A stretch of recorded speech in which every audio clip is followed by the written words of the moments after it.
Assalamualaikum warahmatullahi wabarakatuh. Kita akan melanjutkan bahasan kita pada siang ini. Semoga Allah berkahi kepada pemimpin para syuhada Hamzah bin Abdul Muttalib radhiyallahu anhum. Hamzah, teman-teman sekalian, sosok yang susah sekali sebenarnya untuk digambarkan kepribadian. Penuh dengan semua kelebihan seorang laki-laki. Fisiknya kuat, kulitnya putih, tampangnya tampan, ya.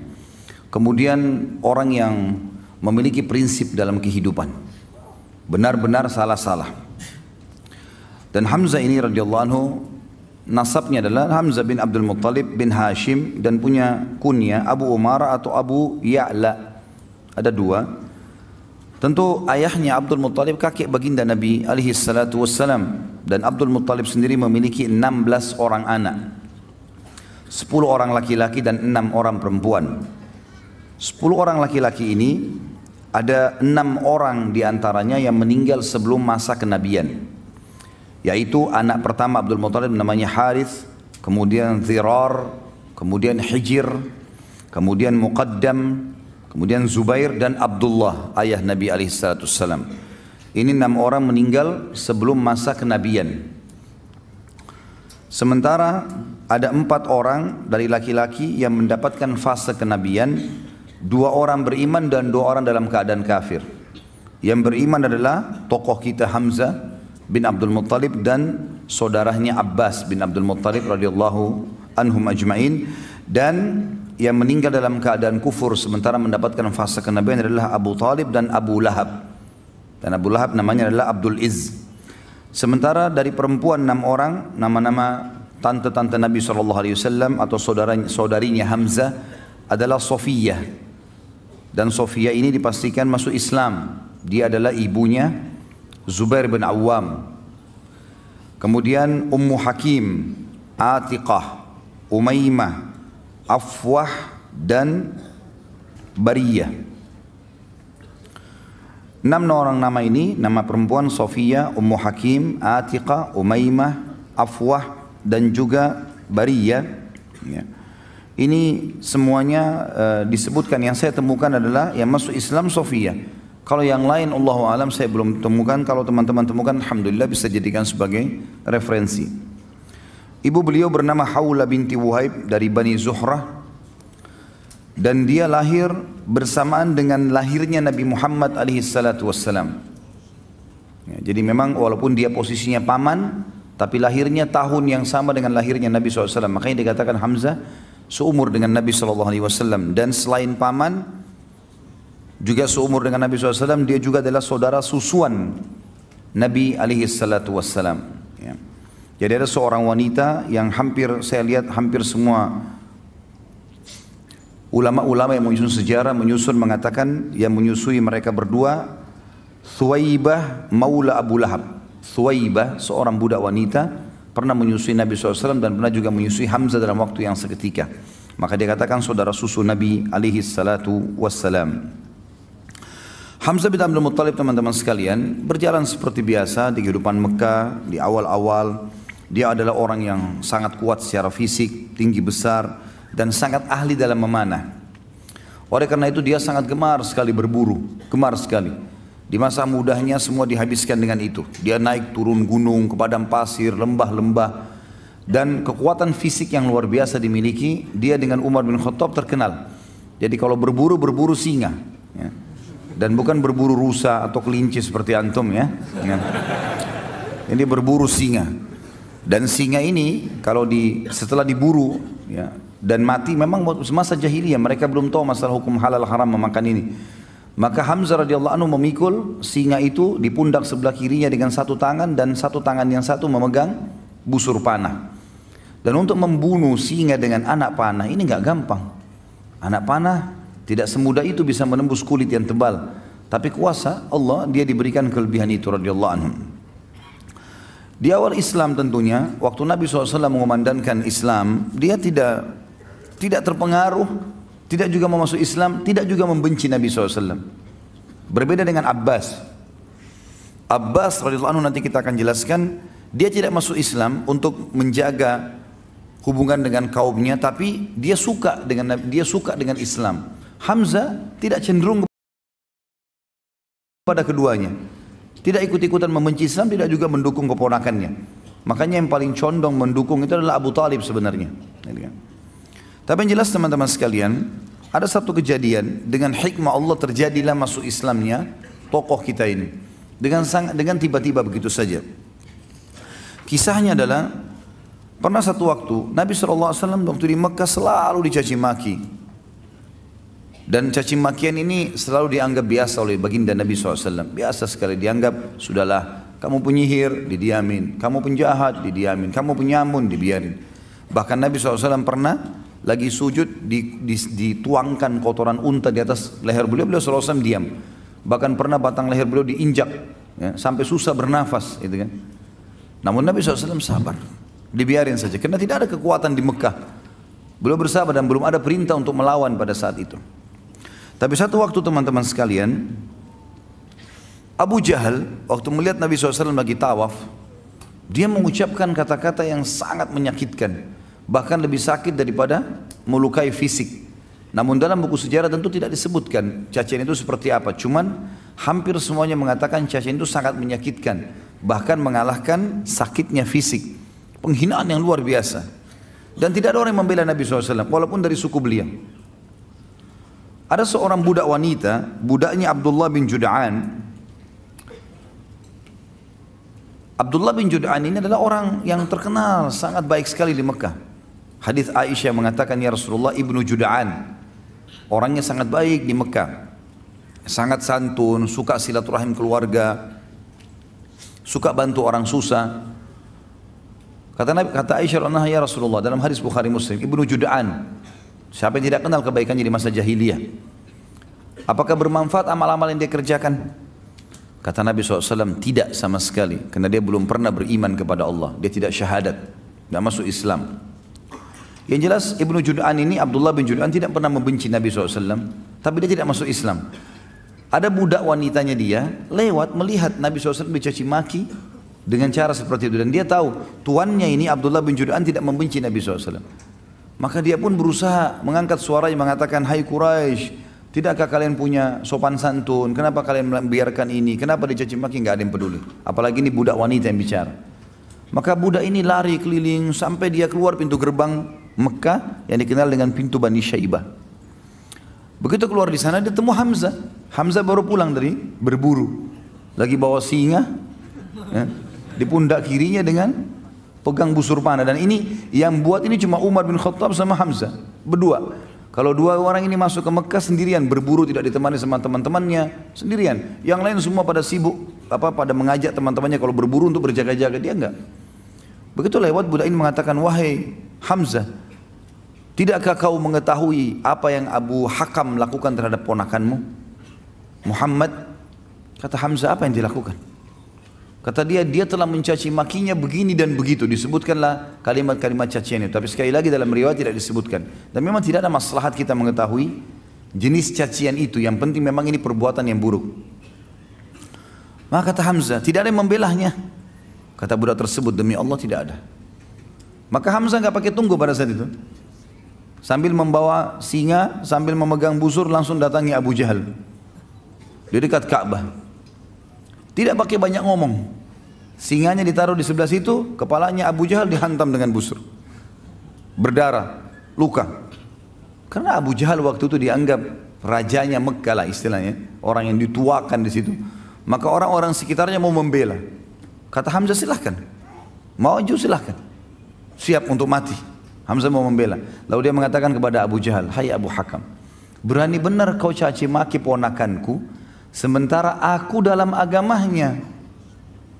Kalimat itu, sementara aku dalam agamanya. Padahal Hamzah belum masuk Islam ini. Dia pun tidak tahu kenapa dia ucapkan kalimat itu. Maka Abu Jahal mengatakan, biarkan dia. Memang saya yang salah. Saya sudah berlebihan telah menghina keponakannya. Hamzah radhiyallahu anhu pulang ke rumahnya. Dia renungi kalimat tersebut. Kenapa tadi saya ucapin nih? Apakah besok saya harus kembali ke Quraisy dan mengatakan bahwasanya saya bukan di agamanya Muhammad? Dan ini aib bagi orang Arab menjilat kembali ludahnya. Sudah mengucapkan lalu ditarik, nggak mungkin. Tapi kalau saya tidak perbaiki, saya bukan muslim, bukan agamanya Muhammad ini. Dia bingung pada saat itu. Pada malam itu dikatakan dalam riwayat-riwayat yang sahih, dia berdoa kepada Allah mengatakan, ya Allah, kalau agama keponakanku Muhammad benar, tanamkan dalam hatiku. Dan kalau seandainya tidak benar, maka hilangkanlah, berikanlah aku solusi dengan Quraisy. Maka Hamzah pun berkata keesokan paginya pada saat dia bangun, dia merasa dekat, ya merasa tenang dengan agama Nabi SAW, maka dia pun datang mengucapkan syahadat. Dan ini rahasia masuk Islamnya Hamzah radhiyallahu anhu. Masuk Islamnya Hamzah radhiyallahu anhu. Berjalanlah waktu pada saat itu teman-teman sekalian, waktu dia sudah syahadat, maka orang-orang di Darun Nadwa, tempat berkumpulnya Nabi SAW dan orang-orang kaum muslimin, mereka bergembira, mereka bertakbir. Dan orang-orang Quraisy pada saat tahu Hamzah masuk Islam juga takut. Mereka takut karena Hamzah sendirian bisa melawan banyak orang Quraisy. Dan selalu saja kalau ada orang-orang muslim lagi menuju ke Darun Nadwa, maka Hamzah berada di pinggir jalan dengan kudanya, mendampingi sendirian. Sampai kaum muslimin masuk ke Darun Nadwa, maaf bukan Darun Nadwa, Darul Arqam. Darun Nadwa ini tempat kumpulnya orang Quraisy. Darul Arqam tempat berkumpulnya Nabi SAW berdakwah. Di rumahnya ya, seseorang yang bernama dikenal dengan Arqam. Yang jelas Nabi SAW merasa tertolongkan dengan Hamzah. Tapi Hamzah sendiri nggak cukup. Hamzah nggak bisa sendirian juga membela. Sementara muslimin banyak dari kaum yang lemah, dari budak-budak yang tidak punya kedudukan. Dan halal untuk dibunuh pada saat itu. Kalau ada yang membunuh muslim, tidak dihukum. Siapa saja mau bunuh mereka silakan. Jadi betul-betul tidak ada kedudukan. Sampai nanti Umar bin Khattab masuk Islam, barulah mereka berdua menguatkan posisi muslimin. Tapi tentu kita tidak bahas masalah Umar, kita bahas masalah Hamzah radhiyallahu anhu majma'in.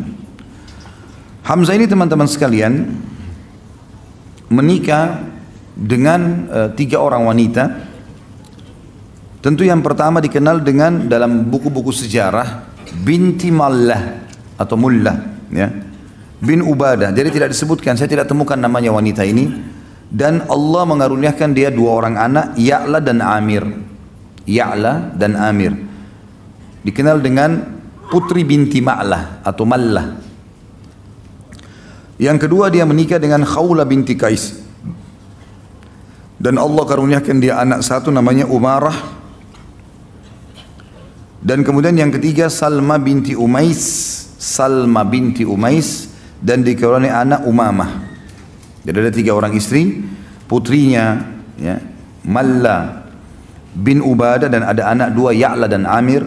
Dari istri yang kedua Khawla binti Qais. Dan ini dikaruniai anak Umarah dan juga Salma binti Umais dikaruniai Umamah. Jadi Hamzah di sini berarti memiliki kurang lebih 4 orang anak. 4 orang anak. Hamzah radhiyallahu anhu pada saat dikumandangkan hijrah oleh Nabi SAW ke Madinah, maka dia pun hijrah. Dan kiprahnya lebih banyak kelihatan pada saat sudah hijrah ke Madinah. Termasuk yang paling pertama, yang paling menonjol, karena memang seperti judul kita Hamzah, mimpin para syuhada, adalah medan perang. Medan perang ini adalah sebuah hal yang luar biasa bagi Hamzah radhiyallahu anhu. Sampai-sampai waktu Nabi SAW membentuk brigade pertama atau Sariyah pertama. Sariyah kurang lebih 3-100 orang pasukan diutus untuk mengejar pasukan Quraisy. Itu terjadi di tahun 1 Hijriah. Awal hijrah Nabi SAW mengajak para sahabat untuk membentuk Sariyah. Berkumpullah beberapa sahabat dan yang paling di depan adalah Hamzah radhiyallahu anhu. Langsung dia mengatakan saya ikut ya Rasulullah, dan Nabi SAW memilih dia sebagai pemimpin pada saat itu. Rasulullah SAW mengutus pada saat itu 30 orang muhajirin untuk menghadang kafilah dagang orang-orang Quraisy yang pulang dari negeri Syam, dan pada saat itu dipimpin oleh Abu Jahal bin Hisham. Dan dia memiliki 300 orang pengawal. Bertemulah 30 lawan 300 dan Hamzah memotivasi mereka untuk mati syahid. Maka pada saat sudah akan berhadapan dan Abu Jahal pun tidak bisa menghindar, dia harus berhadapan. Ternyata tempat itu ada satu suku Arab namanya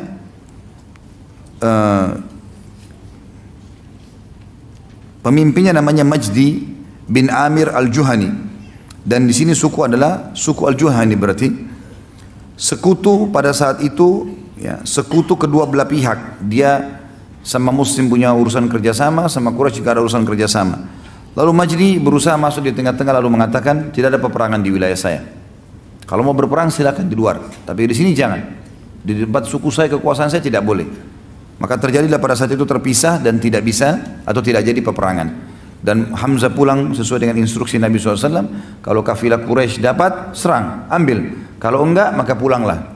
Dan juga kita perlu ketahui di sini teman-teman sekalian, baginda Nabi SAW membentuk, kalau setiap kali mau serang kafilah Quraisy, itu umumnya yang dijadikan pemimpin dan dijadikan sebagai pilihan untuk bisa menyerang adalah orang-orang Mekah. Karena memang mereka punya hak. Dan di sini perlu kita luruskan pemahaman yang mengatakan seakan-akan umat Islam atau Nabi SAW menghalalkan merampok. Ini bukan merampok. Karena umumnya muslimin yang hijrah ke Madinah, hartanya di Mekah diambil semua. Termasuk Nabi SAW. Rumahnya Nabi sendiri diperjualbelikan oleh Quraisy, diambil. Rumah Nabi, rumahnya Khadijah dulu besar sekali di Mekah. Khadijah termasuk orang nomor 1 paling kaya di Mekah. Tapi diambil, direbut oleh orang-orang Quraisy dan diperjualbelikan. Diambil oleh tokoh-tokoh mereka lah. Maka Nabi SAW menyuruh para muhajirin mengambil hak mereka kembali. Karena biasanya kafilah-kafilah dagang ini yang pergi ke negeri Syam, itu yang punya adalah pemimpin-pemimpin Quraisy, termasuk Abu Jahal, Abu Sufyan, Umayyah bin Khalaf dan seterusnya. Maka Nabi SAW menyuruh muhajirin untuk menyerang. Ini maksudnya. Jadi tidak ada sama sekali unsur merampok di sini. Dan jangan disalahfahami teman-teman sekalian. Mungkin ada orang mengatakan, kan Nabi SAW dulu sering utus ya menyerang kafilah-kafilah Quraisy, berarti sekarang kita boleh menahan atau mengambil, merampas dagangannya orang kafir. Ini pemahaman yang salah ini. Ya. Tidak boleh seperti itu. Di sini ada alasan syar'i. Kalau satu suku, satu negara memang dasarnya mengambil, merampas hak kita lalu kita menyerang, itu berbeda. Itu hukum yang lain. Kemudian teman-teman sekalian, kiprah di perang yang lain adalah Badr. Kiprah di perang Badr. Perang Badr terjadi di Ramadan tahun 2 Hijriah. Nabi SAW mengajak siapa saja yang mau dari penduduk Madinah untuk keluar, muslimin. Terkumpul waktu itu bersama Nabi SAW 313 orang. 314 bersama baginda Nabi SAW. Setelah itu termasuk salah satunya adalah Hamzah.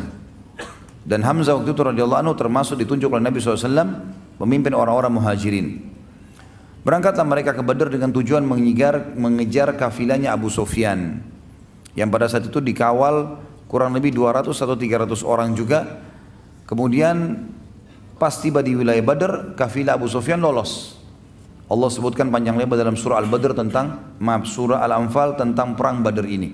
Bahkan Allah menamakan dengan perang atau hari Furqan yang membedakan antara kebenaran dan kebatilan. Allah juga menyebutkan tentang perang Badr ini kalau murni di situ ada campur tangan Allah dalam perang Badr. Allah mengatakan dalam surah Al-Anfal, "A'udzubillahi minasyaitonirrajim walau tawa'adtum lakhtalaftum fil mi'ad, walakin liyaqdiyallahu amran kana maf'ula." Kalau kalian saling janjian antara pasukan muslim sama pasukan Quraisy, maka kalian tidak akan mungkin bertemu. Karena dua-duanya belum pernah berperang. Maka agak sulit jiwa pada saat itu untuk berperang. Allah SWT ingin menjadikan perang Badar pemicu supaya muslimin berani untuk mempertahankan kebenaran setelah itu. Yang jelas saudaraku seiman, keluarlah 314 orang ini tiba di wilayah Badar. Ternyata kafilah Abu Sufyan berhasil lewat lembah, gunung, lereng dan berhasil lolos. Tapi sebelumnya Abu Sufyan mengirim surat ke Mekah, kemudian meminta agar Abu Jahal dan grupnya ini semuanya untuk datang, dan terbentuklah 1000 pasukan perang.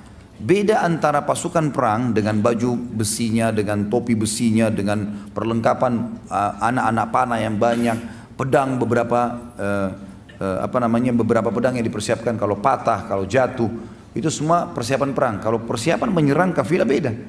314 orang menyerang 300 orang, berarti berimbang kekuatan atau bahkan muslimin lebih banyak. Cuma tanpa disangka mereka keluar, bahkan banyak di antara sahabat tidak pakai baju besi sama sekali. Ada di antara mereka tidak sama sekali pakai penutup kepala kecuali imamahnya saja. Tidak ada besi yang dipakai karena cuma menyerang kafilah. Apalagi bersama Nabi SAW gitu. Pas tiba di wilayah Badar, lolos kafilah Abu Sufyan. Abu Sufyan berhasil mengirim surat, ternyata sudah keluar 1000 orang pasukan dari Mekah. Dan mereka cuma dipisahkan dengan sebuah gunung. Yang lebih dekat dengan Madinah namanya Udwatid Dunia. Dan yang lebih jauh di seberang gunung namanya Udwatil Quswa. Seperti itulah kurang lebih. Yang terjadi teman-teman sekalian, muslimin tiba di Udwatil Dunia dan musyrikin tiba di Udwatil Quswa. Kafilah sudah lewat. Ya. Kata Allah dalam surah Al-Anfal, "A'udzubillahi minasyaitonir rajim, antum bil udwatid dunya wa hum bil udwatil quswa war rakbu asfala minkum." Ingatlah ketika kalian muslimin tiba di wilayah dunia, sisi gunung yang lebih dekat dengan Madinah, dan orang-orang musyrik Mekah yang 1000 pasukan di Kuswa, di sebelahnya gunung. Dan rakbu, kafilah, asfala minkum, lebih rendah dari kalian, maksudnya sudah berhasil lolos. Ya. Kalau kalian selain janjian maka tidak akan terjadi. Maka ringkas cerita teman-teman sekalian, Allah subhanahu wa ta'ala menyampaikan kepada Nabi Muhammad SAW kalau ada pasukan sudah tiba, gitu kan. Lalu Nabi SAW bermusyawarah dengan para sahabat, bagaimana saran kalian? Sekarang kafilah sudah lolos, yang ada di depan kita pasukan perang 1000 orang, kafilah 300 orang sudah lolos, nggak ada harta, nggak ada apa-apa. Ini pasukan yang kita hadapi, bagaimana pendapat kalian? Abu Bakar berdiri mengatakan, ya Rasulullah, pergi kemana saja yang anda mau. Umar juga mengatakan, ya Rasulullah. Mikdad mengatakan, ya Rasulullah. Hamzah pun mengatakan, ya Rasulullah, jalan. Kami setuju semua. Sampai Nabi SAW mengatakan, berikan pendapat. Lalu orang-orang Ansar mengatakan, ya Rasulullah, karena ini baru pertama kali orang-orang Ansar ikut bersama Nabi SAW. Biasanya kalau mau nyerang kafilah selalu orang-orang Quraisy, orang muhajirin saja. Tapi kali itu orang Ansar diberikan kesempatan. Maka berdirilah Sa'ad radhiyallahu anhu mengatakan, ya Rasulullah, seakan-akan anda menginginkan kami orang Ansar. Kata Nabi SAW, iya, tentu saja. Lalu kata Sa'ad, ya Rasulullah, perintahkan apa saja. Anda mau kemana saja perintahkan, kami akan ikut. Kami bukan berarti mau membela anda di Madinah saja, di mana saja kami akan bela anda. Kalau seandainya anda pun turun ke lautan, anda perintahkan kami akan ikut. Maka Nabi SAW pun senang pada saat itu, persiapan perang sudah akan terjadi. Ringkas cerita pernah saya ceritakan, tentu ini peperangan mulailah mau berkecamuk, tapi malam harinya Allah turunkan hujan yang lebat di tempatnya orang-orang musyrik, sampai membuat baju mereka basah semua, kuda mereka basah, jalanannya jadi becek, semuanya jadi sulit untuk berperang. Dan mereka malam itu tidak bisa tidur sehingga mereka letih. Di tempat muslimin turun hujan gerimis, dan hujan gerimis ini menyebabkan para sahabat ngantuk. Sampai ada di antara mereka dalam riwayat Bukhari mengatakan, di perang Badar setiap kali dia berjaga, dia bilang, satu malam itu bisa 10 kali pedang saya jatuh kena ngantuknya. Dan ternyata ngantuk ini menghilangkan rasa takut, ya. Menghilangkan rasa takut. Orang kalau sudah ngantuk sekali, dia akan tidur di pinggir jalan, dia akan tidur di hutan, pokoknya ngantuk sudah nggak mau tahu, gitu kan. Ya. Tapi kalau orang nggak ngantuk ini susah, gitu. Maka ngantuk ini Allah SWT sebutkan dalam surah Al-Anfal juga, amanatan nu'asan, itu ngantuk yang membuat kalian bisa tenang. Maka tanah di tempat muslimin menjadi basah biasa saja, dan padang pasir kalau kering sekali berat untuk dilewatin, kalau basah sekali juga berat, becek melengket semua di sendal dan seterusnya. Maka tempat muslimin jadi basah sedikit sehingga mudah untuk dilangkahi. Juga mereka bisa istirahat malam itu, orang musyrik tidak. Bertemulah pasukan keesokan harinya, 1000 melawan 300. Nabi SAW sempat berdoa di kemah beliau.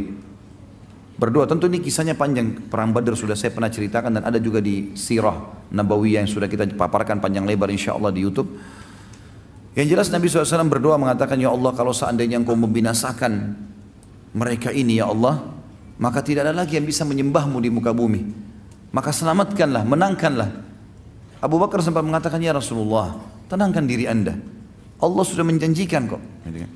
Ringkas cerita, Nabi SAW tertidur sejenak, lalu bangun, lalu tersenyum. Kata Abu Bakar, kenapa ya Rasulullah? Kata Nabi SAW, berita gembira, Allah sudah menjanjikan. Kalau kita berhadapan sama musuh ini, kita pasti menang. Kalau kita pun mengejar kafilah, kita pasti dapat. Salah satunya. Berarti pasti nggak mungkin tidak lolos gitu. Berkecamuklah, pada saat itu Nabi SAW bertakbir, mengatur strategi perangnya adalah, Nabi SAW, orang Arab biasa tradisi begini dulu kalau perang. Pasukan menyerang nih, kalau ada yang menyerang dari depan, maka mereka tunggu, bertahan, menahan dengan tangkisan, dengan perisai mereka.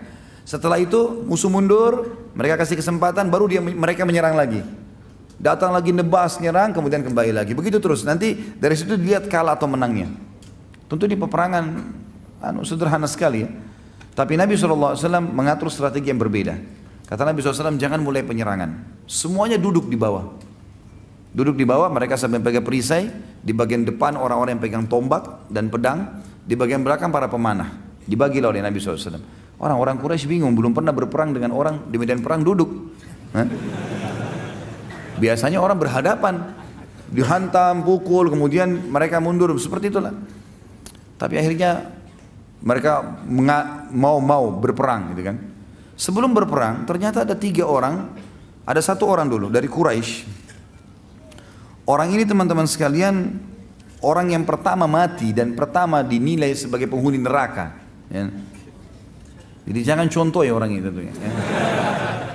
Namanya Al-Aswad bin Abdul Asad Al-Makhzumi. Al-Aswad bin Abdul Asad Al-Makhzumi. Waktu pasukan sudah mau bergerak, tiba-tiba dia maju ke depan. Dia henuskan pedangnya sambil menantang muslimin. Dan dia bersumpah atas nama Lat dan Uzza, atas patung-patungnya, saya akan minum dari sumur orang-orang itu. Maksudnya kaum muslimin. Karena di belakang pasukan muslim ada sumur. Mereka nggak ada sumur gitu. Dengan sombongnya gitu kan.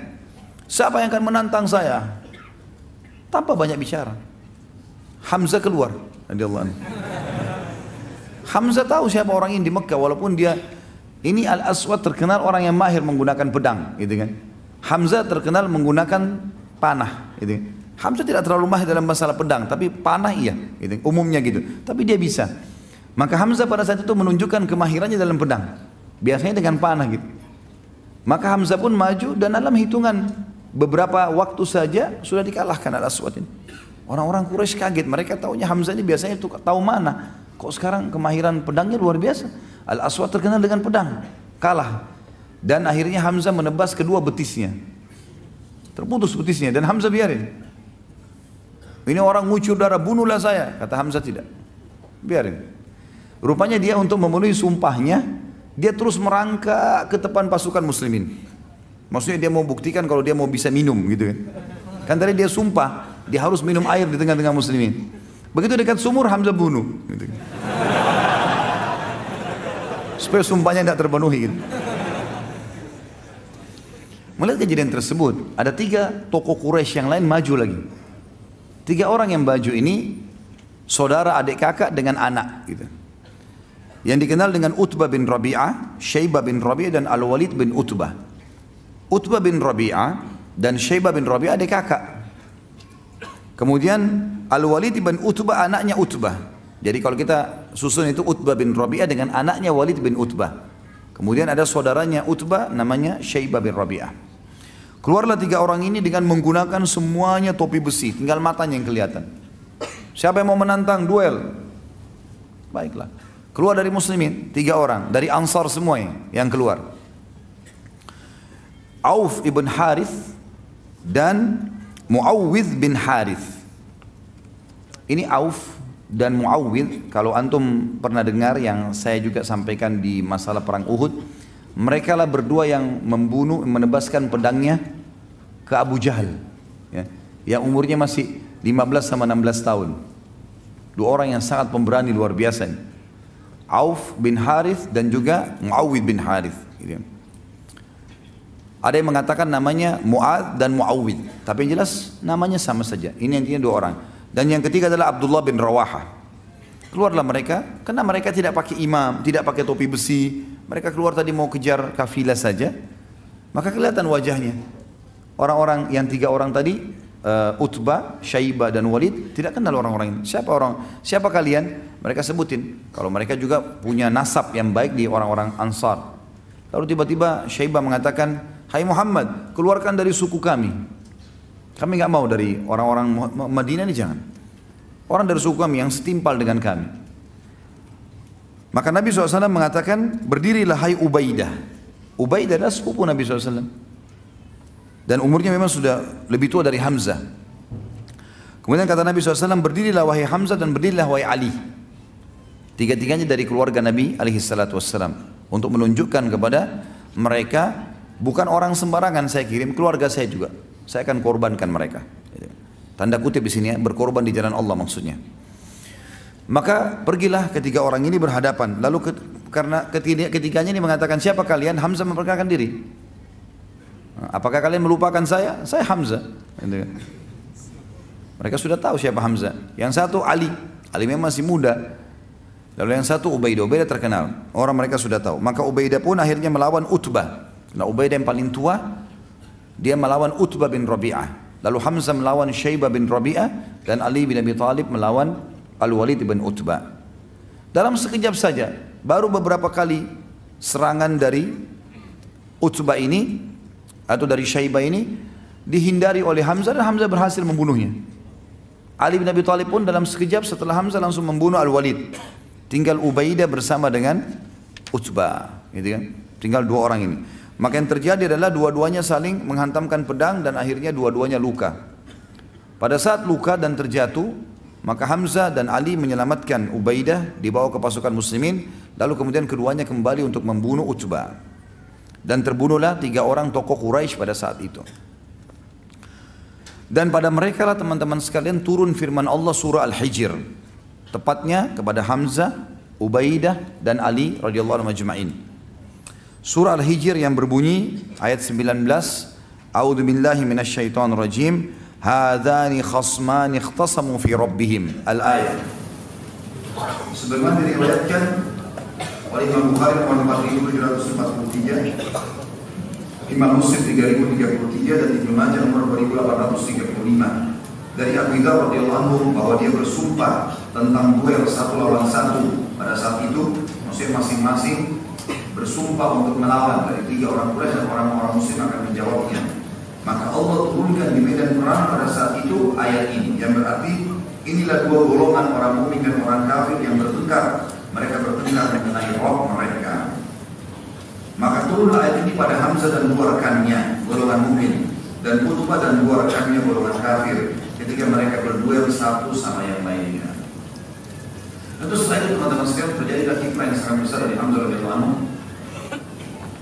Orang-orang Quraisy sudah tidak lagi duel, mereka mulai memicu motivasi dan yel-yelnya untuk menyerang. Akan mereka untuk bersiap-siap dan tetap duduk. Maka orang Quraisy mulai menyerang. Begitu mereka menyerang, karena orang di bawah mereka bingung mau menyerang seperti apa. Begitu mendekat, mereka coba mau tebasin pedang, ditangkis. Ternyata begitu mendekat, orang-orang di bagian depan yang pegang tombak menusukkan tombak-tombak ke kuda mereka, dan akhirnya banyak yang mati, korban dari orang Quraisy, jatuh. Barulah Nabi SAW suruh menyerang mereka, anak-anak panah dilemparkan ke arah mereka. Akhirnya sampai ya, peperangan berkecamuk dan sangat seru pada saat itu, karena orang-orang Quraisy juga melempar anak panahnya. Hanya saja Hamzah dan Ali ya, ini berdua dengan ada satu lagi namanya Asim. 3 orang ini radhiyallahu anhu ajma'in. Kalau tidak salah dari riwayatnya menjelaskan Zubair bersama mereka berempat. Mereka ini sepakat untuk menyerang pemegang benderanya Quraisy. Dan pada zaman dulu sudah pernah saya jelaskan ini, kalau bendera itu simbol kemenangan. Kapan masih ada benderanya, walaupun tinggal 1 orang prajurit tetap menang. Walaupun jumlahnya ribuan tapi bendera nggak ada, jatuh berarti kalah. Seperti itulah. Maka 4 orang ini sepakat, kita nggak usah ya melawan umumnya orang-orang, cari mana pemegang bendera dari jauh kelihatan, serang ke sana. Maka sepakatlah 4 orang ini untuk masuk dan berhasil. Yang memegang kebetulan bendera ini adalah suku Abdiddar. Suku Abdiddar ini teman-teman sekalian adalah Abdiddar sama Abdul Manaf, saudara kandung dalam jalur nasabnya Nabi SAW. Abdul Manaf dan Abdiddar sekandung. Dari Abdul Manaf turun dan Nabi SAW, Hamzah dan semuanya ini. Dari Abdiddar turun yang lainnya gitu ya.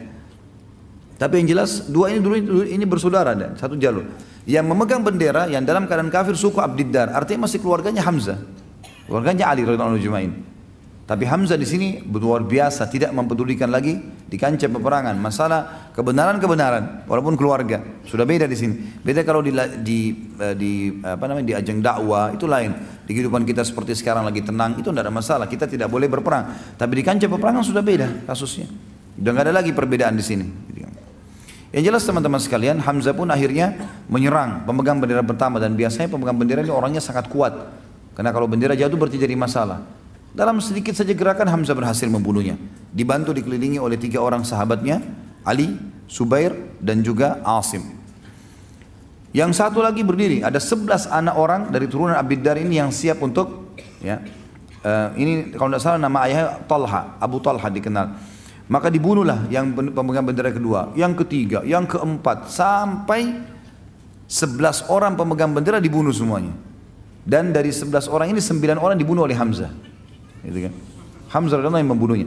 Padahal Nabi SAW sudah mengatakan tidak akan bersatu antara seorang muslim dan kafir di neraka. Siapa yang berhasil bunuh 1 orang kafir di kancah peperangan, kalau jihad yang benar, maka tidak akan bersatu antara dia sama kafir itu di neraka. Artinya dijamin masuk surga. Hamzah membunuh 9 orang pada saat itu. Ali membunuh 1, Zubair 1, Asim 1. Gitu kan? Yang lainnya 1-1. Hamzah 9. Pada saat 9 orang itu sudah jatuh, gitu kan. 11 orang itu sudah mati terbunuh. Tinggal ada 1 orang budak lagi. Budak dari Abdiddar. Badannya sangat kekar, dia memegang bendera tersebut lalu dia menggoyangkan. Ya, ini. Pada saat dia lagi menggoyangkan itu, yang mengejar budak ini adalah Asim. Hamzah dengan Ali dan Zubair sudah melihat, oh sudah selesai, bendera sudah jatuh, nggak mungkin. Mereka pas mau balik ternyata budak ini berdiri. Asim lah yang mendekati. Ada satu perempuan, saudarinya 11 orang yang mati melihat. Ternyata 11 orang saudaranya mati semua di dekat bendera. Dan waktu itu Asim mau membunuh yang budak yang terakhir, yang ke-12 sebenarnya. Orang lain ini, bukan orang yang punya kewajiban pada saat itu. Maka dia pun berteriak mengatakan, hai Quraisy, dia pikir Asim yang bunuh 11 orang itu. Hai Quraisy, siapa yang bisa mendatangkan kepada saya kepalanya Asim, maka saya akan bersihkan otaknya, batok kepalanya, lalu saya isi dengan emas, sejumlah itulah punyanya dia. Lalu saya akan minum khamr di batok kepalanya. Perempuan itu berkata gitu. Akhirnya orang-orang Quraisy banyak yang mendekati bendera mereka pada saat itu. Dan berhasil, pada saat itu orang-orang Quraisy banyak mengejar Asim, dan Asim sempat mundur, ya, artinya mencari lowongan kesempatan untuk menyerang yang lainnya. Sampai akhirnya orang-orang Quraisy terkalahkan pada saat itu karena budak ini berhasil dibunuh lagi oleh Hamzah. Jadi Hamzah memanuver dari belakang pasukan dan membunuh budak ini sehingga bendera jatuh. Dan waktu itu sudah tidak ada lagi berani yang memegang bendera karena bendera ini tertancapkan dan di situ ada 12 orang yang memang ditugaskan Quraisy untuk memegang bendera. Maka kocar-kacirlah pasukan ini, bubar semuanya, gitu kan. Jadi kita bisa katakan teman-teman sekalian, kemenangan di Badar disebabkan oleh siapa? Setelah Allah SWT, Hamzah. Karena Hamzah membunuh 10 orang sekarang. 9 tadi dari memang pegang bendera, yang 1 ini adalah budak yang juga memegang. Dan akhirnya gara-gara itu lemahlah pasukan Quraisy, terkalahkan mereka.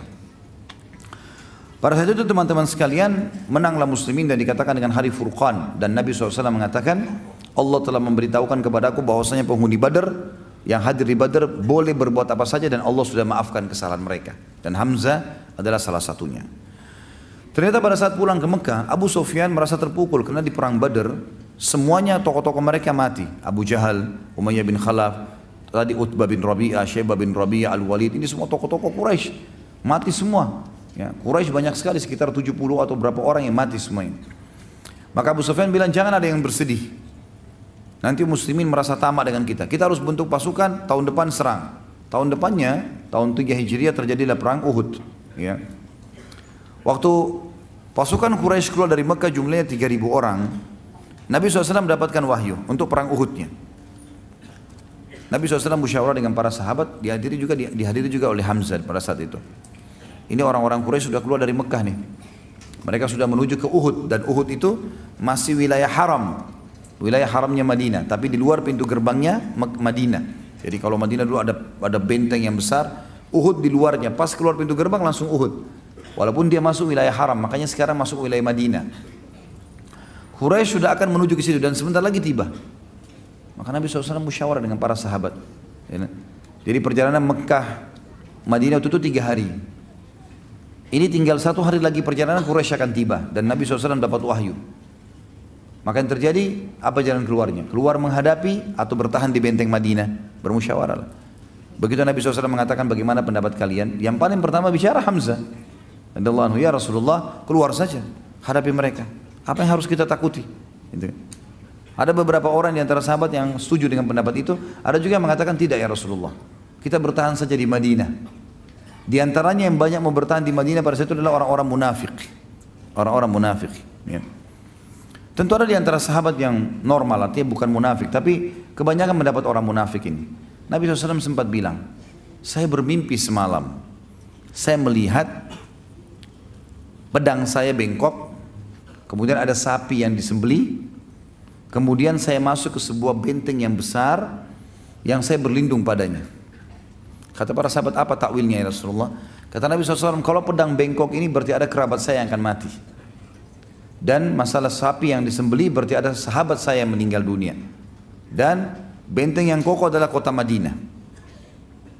Kata mereka, kalau begitu ya Rasulullah, bagaimana pendapat anda? Nabi lihat pendapat mayoritas keluar. Maka kata Nabi, baiklah kita keluar saja hadapi musuh, nggak usah bertahan di benteng Madinah. Nabi SAW masuk ke dalam rumah beliau, lalu kemudian pakai baju perang, siap semuanya, suruh Aisyah siapin semua perbekalan. Begitu beliau keluar, rupanya para sahabat sempat diskusi, diantaranya Hamzah. Kayaknya kita sudah memaksa Nabi SAW keluar. Nabi sepertinya lebih cenderung untuk tidak keluar, bertahan di Madinah gitu kan. Maka kata Hamzah, coba kita ke rumah Nabi SAW, bicara coba. Siapa tahu memang beliau tidak mau keluar. Tapi Nabi SAW pas Hamzah tiba di rumahnya Nabi sudah keluar. Di atas kuda, sudah pakai baju besi, sudah pakai perisai, pegang perisai pedang dan seterusnya. Maka kata mereka Hamzah dan teman-temannya, ya Rasulullah, kayaknya kami memaksakan anda keluar. Kalau anda mau tinggal di Madinah nggak masalah. Maka keluarlah hadis Nabi SAW yang mulia, tidak layak bagi seorang Nabi yang sudah pakai baju perang, masih punya pilihan ragu untuk tidak berperang melawan musuh. Kalau sudah pakai baju perang begini nggak ada ceritanya, nggak boleh lagi dibatalin, gitu kan? Tidak layak seorang nabi sudah mempersiapkan untuk perang lalu kemudian dia membatalkannya sampai Allah menunjukkan dia kayak menang atau musuhnya yang menang. Maka akhirnya pasukan pun keluar. Teman-teman sekalian, masuklah. Pada saat itu di wilayah Uhud, Nabi SAW keluar dari benteng. Kalau kita ibaratkan misal kotak di depan saya ini, ya, mik ini misalnya adalah kota Madinah, keluar di sebelah kanannya itu adalah Uhud, di sebelah kirinya adalah kota Mekah. Pasukan musuh datang dari sana untuk menyerang Madinah. Nabi SAW keluar dari pintu gerbang sebelum mereka tiba beberapa saat, lalu memanuver dari perkebunan kurma yang ada di sekitar gunung Uhud. Mutar, termasuk ada kebunnya satu orang munafik yang ngotot supaya pasukan muslim tidak lewat di situ. Tapi Nabi SAW suruh pasukan lewat, gitu kan? Kata Nabi SAW, kebetulan dia buta matanya dan caci maki Nabi SAW, caci maki Islam. Tapi ngaku Muslim, kata Nabi SAW, ini orang buta matanya dan buta hatinya. Ya. Maka Nabi SAW lewat dengan pasukan sampai manuver ada di depannya Uhud. Dia sudah menghadap ke Mekah, gitu kan? Pasukan Quraisy itu tiba melihat kejadian tersebut, mereka juga sudah mengatur balik. Tadinya mau menyerang Madinah, sekarang menghadap ke pasukan Muslimin. Tentu kita sudah tahu di perang Uhud Nabi SAW taruh 50 pemanah di atas gunung pemanah. Nanti akhirnya ada 43 orang yang turun dan meninggalkan instruksi Nabi SAW sehingga menyebabkan kalah. Kemudian ada 7 orang yang dibunuh oleh pasukan Khalid bin Walid. Yang jelas pasukan Quraisy 3.000 orang, 2.800 di kancah peperangan, 200 orang di sebuah lembah di dekat gunung pemanah dipimpin oleh Khalid bin Walid pada saat itu. Dengan Amr bin As, 2 orang ini terkenal pada saat itu, nanti dia masuk Islam tentunya. Itu sebagai pimpinan Quraisy yang di dalam pasukan 200 orang, di antaranya Ikrimah bin Abi Jahal, dan sudah kita jelaskan pada pertemuan yang lalu. Yang jelas teman-teman sekalian, terjadilah pada saat itu pasukan bertemu, ini 650 orang lawan 2.800. Sekali lagi, kiprah Hamzah radhiyallahu anhu luar biasa. Hamzah melakukan hal yang sama di perang Badar, mencari mana pemegang benderanya Quraisy. Dia sepakat lagi sama Ali, Zubair, Asim yang lalu-lalu semuanya, dan ada beberapa orang sahabat sampai 7 orang siap untuk menyerang bendera. Begitu takbir, percikan takbir, maka terjadilah pada saat itu peperangan dan berhasil membunuh banyak sekali pemegang bendera. Setiap pemegang mati, setiap pemegang mati. Akhirnya Quraisy kocar-kacir. Ditambah lagi dengan pemanah yang 50 orang di atas ini luar biasa. Memanah ke arah pasukan Quraisy. Kalau 50 anak panah lepas dan tepat sasaran, 50 orang mati seketika. Dan orang-orang pemanah ini mahir, melempar panah, cabut lagi dengan cepat sekali. Dalam satu kotak bisa 100 panah, gitu kan? Kemahiran yang luar biasa sebenarnya. Akhirnya Quraisy kocar-kacir, dan pada saat itu para sahabat menggambarkan, kami melihat kancah peperangan kosong, nggak ada sama sekali Quraisy. Bahkan mereka meninggalkan kaum wanita mereka. Termasuk tradisi orang Arab pada saat itu sangat aib meninggalkan wanita di kancah peperangan. Lebih baik dia mati daripada meninggalkan perempuan. Tapi waktu itu perempuan semua kelihatan tidak bisa lari. Laki-lakinya semua sudah lari pakai kuda, gitu kan? Maka mereka naik ke bukit-bukit terlihat. Para sahabat tentu memunguti harta rampasan perang dan terjadilah hal yang diinginkan dengan hikmah Allah Subhanahu wa taala. Turunlah 43 orang dari pemanah tadi. Hamzah dengan teman-temannya 650 orang ini, kurang lebih 600 orang pasnya, karena 100 orang ada di belakang. 600 orang ini semuanya ya mengejar musuh yang 2000 itu. Memastikan mereka agar jauh dari Madinah, gitu kan, begitu dikejar. Hamzah termasuk yang mengejar tadi. Ada sebagian orang yang memungut harta rampasan perang, sekitar mungkin 100 orang kalau kita total jumlahnya, bersama dengan 50 orang pemanah di atas. Maka yang 43 orang dari pemanah mengatakan kayaknya sudah habis nih, sudah nggak ada lagi musuh. Ayo kita turun. Abdullah bin Jubair pemimpin mereka di atas bukit pemanah mengatakan jangan. Rasulullah SAW menginstruksikan jangan turun, menang atau kalah. Maka mereka mengatakan, tidak ada lagi, hai Abdullah, apa lagi mau ditunggu? Mereka turun akhirnya berkhianat di sini tanda kutip. Lalu Khalid bin Walid melihat kejadian tersebut, putar dari lembah, naik ke atas gunung, membunuh 7 orang, kemudian Khalid bin Walid menyerang dari belakang. Pada saat diserang dari belakang teman-teman sekalian, maka 600 orang tadi sudah jauh ke depan, yang di bawah sisa 100-an saja. Maka ini diserang oleh Khalid bin Walid. Terjadilah pada saat itu korban yang sangat banyak, luka, mati dan seterusnya. Lalu bendera orang Quraisy yang jatuh diangkat oleh Khalid bin Walid dengan pasukannya. Lalu pasukan Khalid terbagi 2. Ada yang menyerang Nabi SAW yang berada di dekat Bukit Uhud. Ada yang menyerang, menghabiskan atau berusaha membunuh kurang lebih 100 orang sahabat yang ada di situ. Pada saat itu bendera berdiri dari jarak jauh. Yang 2000 orang tadi yang lari itu melihat bendera berdiri lagi di kancah peperangan. Mereka kembali. Dan pada saat mereka kembali, pasukan muslimin yang mengejar juga melihat, kok bisa kembali lagi. Mereka lihat ke belakang, ternyata bendera Quraisy berdiri. Mereka berusaha kembali duluan ke kancah peperangan sebelum orang-orang ini tiba gitu. Nah pada saat itu terjadi 2 hal yang besar. Terjadi tabrakan antara pasukan muslim yang melarikan diri dari dikejarnya oleh Khalid bin Walid dengan pasukan 600 sahabat yang kembali. Sampai ada beberapa sahabat yang mati pada saat itu, korban karena kesalah bunuh gitu. Ada sahabat yang membunuh sahabat Nabi yang lain karena tidak faham. Tapi ini dimaafkan oleh Allah SWT tentunya melalui lisan Nabinya Muhammad SAW. Ringkas cerita, rupanya sebelum berangkat pasukan Quraisy, ada satu orang yang sangat jengkel sekali dengan Hamzah. Dan orang ini sebenarnya Jubair bin Mut'im. Ya. Jubair bin Mut'im ini punya paman terbunuh pada saat itu di Badr dan dibunuh oleh Hamzah.